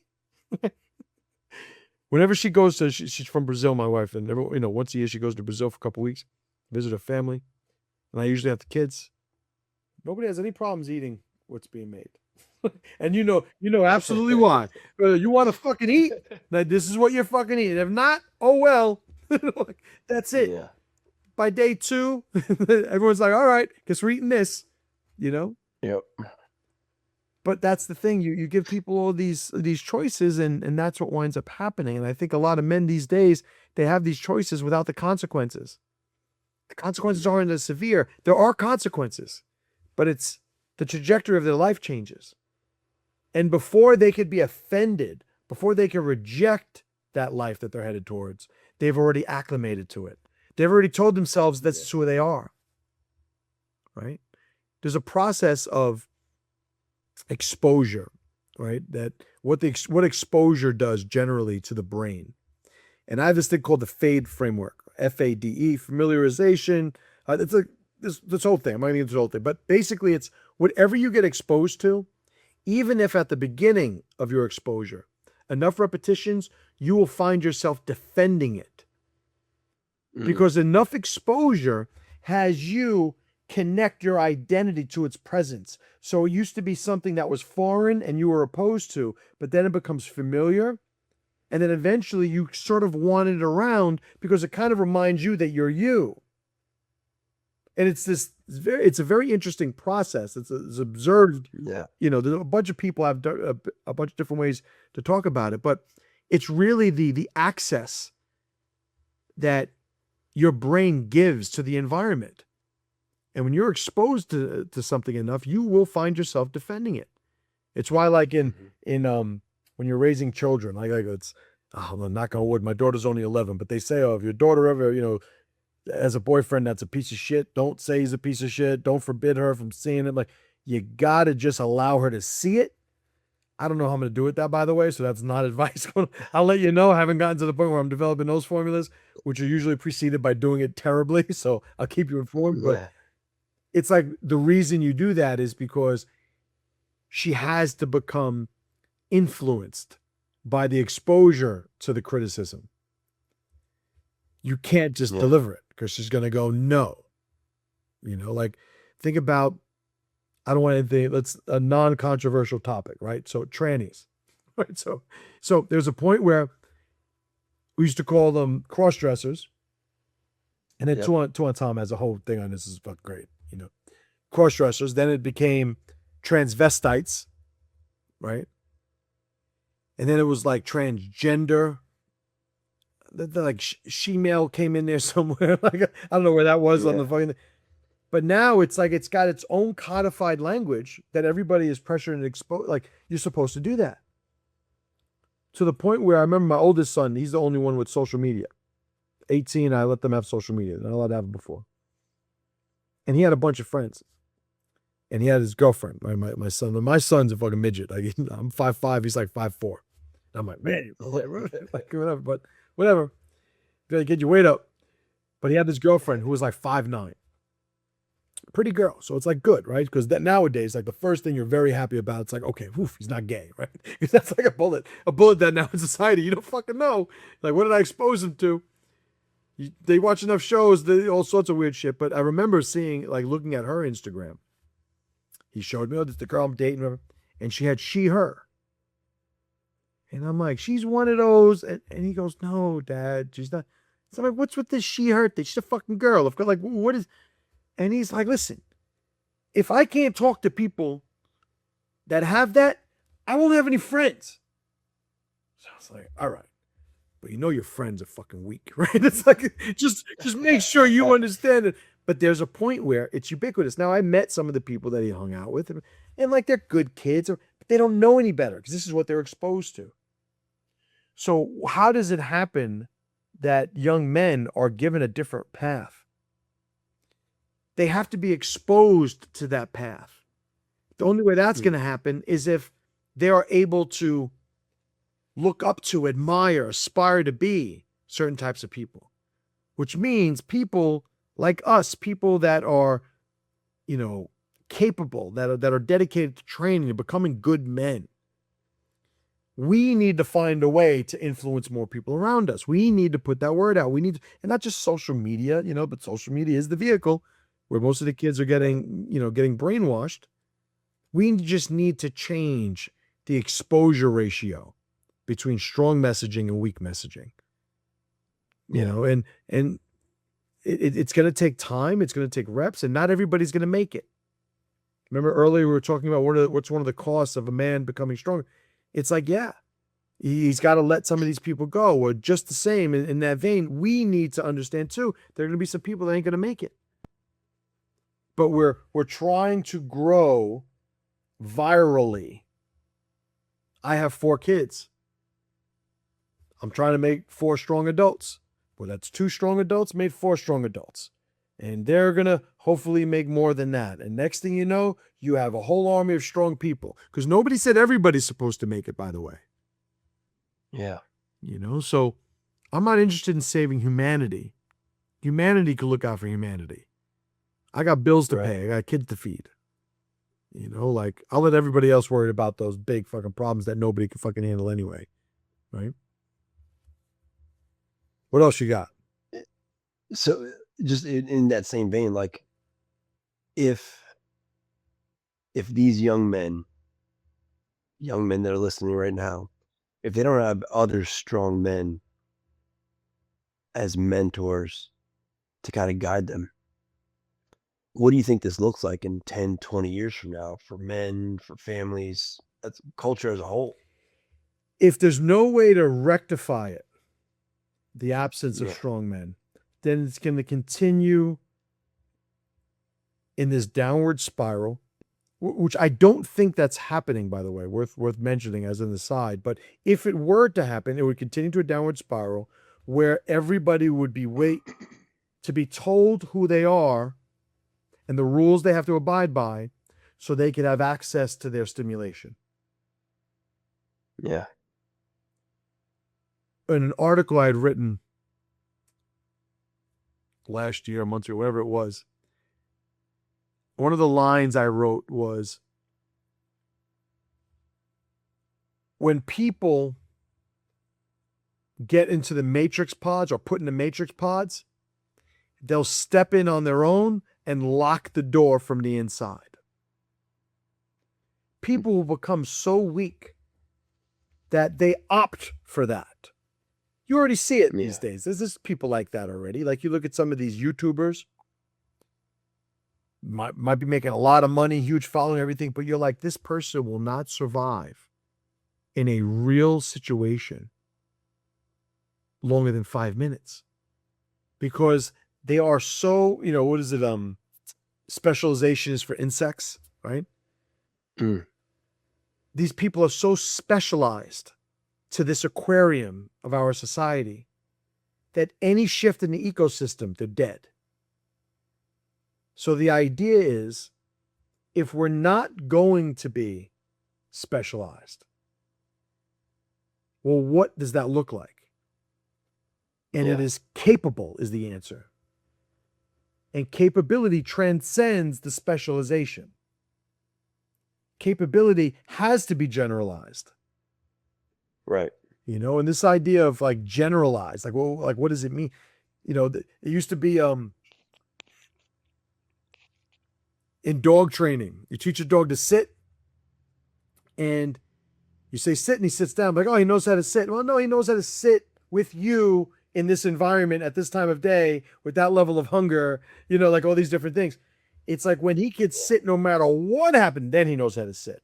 And dog training, they'll say it because the behaviors become generalized, right? The command has become generalized, which means it's everywhere. Strength needs to be generalized, which means we need to avoid specialization. We need to become white belts in new things. We need to be good students so we can extract power from people who are powerful but don't have the transfer formulas to give it to us. We need to make sure that what we say we want to be and what we're doing every day match and align. A day's worth of work done daily. You need to try it. I can go down a list of all the bullet point lists of the things we're talking about, but that's how you start building the individual, because it always starts with the self, that attracts strength, that inspires people. I know you've inspired people. I know I've inspired people, which means you'll have people that you're like, yeah, he's not strong. But for some reason, when you start acting strong as fuck and you invest in yourself, you become more capable. All of a sudden, that weak motherfucker is strong too, because he was watching you. Right. So it's always start with you. And then you'll find your tribe. Like, how did you and I meet? Through strong people, through strong connections. Without those people that connected us, we wouldn't have run into each other. There's billions of people on the planet. But strength finds strength. Because strong people know they want to be around strong people. Because they know that's where more strength is, and they also know they don't want to be around the alternative. Yeah, so true. So true. Everything we've talked about a lot. We've covered a lot. I mean, environment, pressure, responsibility, tribe. When you step back from all of it and you look at it as a whole, so to say, I'm curious as to what you would say actually holds up in the end. I think it'd be strength, like you just said, but when you strip everything down, what are the principles that actually hold up over time, principally speaking, across the board, that transcends across time? I think a man, his goal, his I would say purpose is to be as powerful as he could be. There's two main channels of power: internal and external. Internal, I call self-power. It's how strong a man can keep the integrity of his identity despite the growing stressors of his environment. You take a Navy SEAL. No matter where he is, at his level of power, he's there anywhere, at any time. So if he's a 9, he's a 9 everywhere. High self-power. Who he is, it's not determined by the environment. The external power I call real power. Real power is the ability an individual has to make the world respond to his preferences, to his mission, to his desire, his movement. There's a balance between the two of them. I think that is the ultimate manifestation of a man's potential. It's the guy who has the monk-like discipline, but it's also the guy that can make anything happen through any means given to him. Yeah. And I think if you're scared to try new things, if you're finding yourself shrinking the size of your life till it becomes less threatening, that's a deficiency of self-power.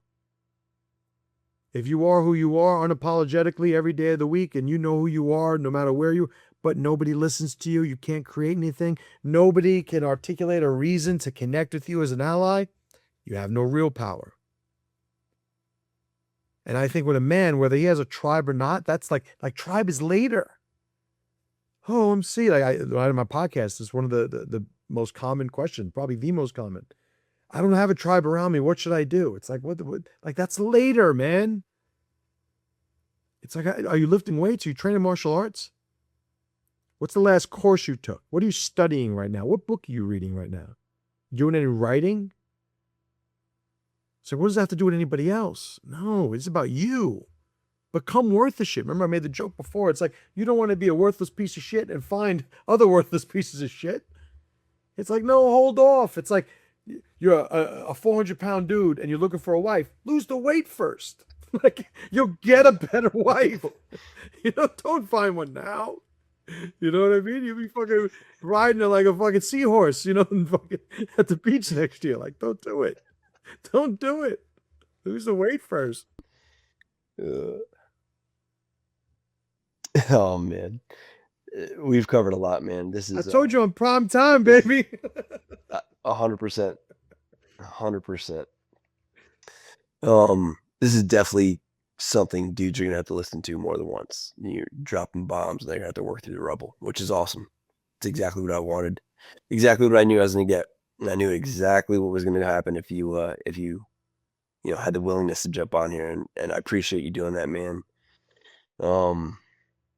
Anything you want to leave them with? I'll selfishly tell them, go to masterchim.com. And a lot of the stuff that I've been talking about, I put models up describing a bunch of it. The chief upstream of everything in my philosophy is the pressure to power meta model. And I have plenty of content. It's something that I think is, the way I look at it is, when you're doing strong stuff, listening to a podcast like this, training, you're not doing all the weak shit that all the people that don't give a fuck about you and your people want you doing. So I have a lot of content out there. And I think whether it's my stuff, podcasts like this, all those rituals that I just described before, you're going to be a better man by being there and not the alternative. MC, I appreciate you coming on, man. This is an awesome conversation. Thanks for having me, man. Sitting here Great listening, time. dude. Oh, it's my pleasure. It's been my pleasure. For those listening, if you got value out of this episode, don't just listen to it. Take something from it and apply it, right? And if you want to, go deeper into how MC thinks about this, I highly, highly recommend his book, Travelnomics. Phenomenal book. Every dude should be reading this, period. It should be like in a man's reading guide, like you should be reading this, period. Breaks down a lot of what we've talked about today, especially around tribe structure and how your environment really does shape, your outcomes over time. So make sure to go check out his work at masterchim.com, as he said, and follow what he's doing. We'll plug all his socials in the show notes below. Pay attention to what he's putting out. He's always putting out solid advice, just stuff that I would want my kid to listen to. I'd probably have to mute it, or not mute it. I had to bleep certain points because AI will do all of that eventually. Don't worry about it. Yeah, totally. Exactly. We'll see you all on the next one, man. Stay dangerous.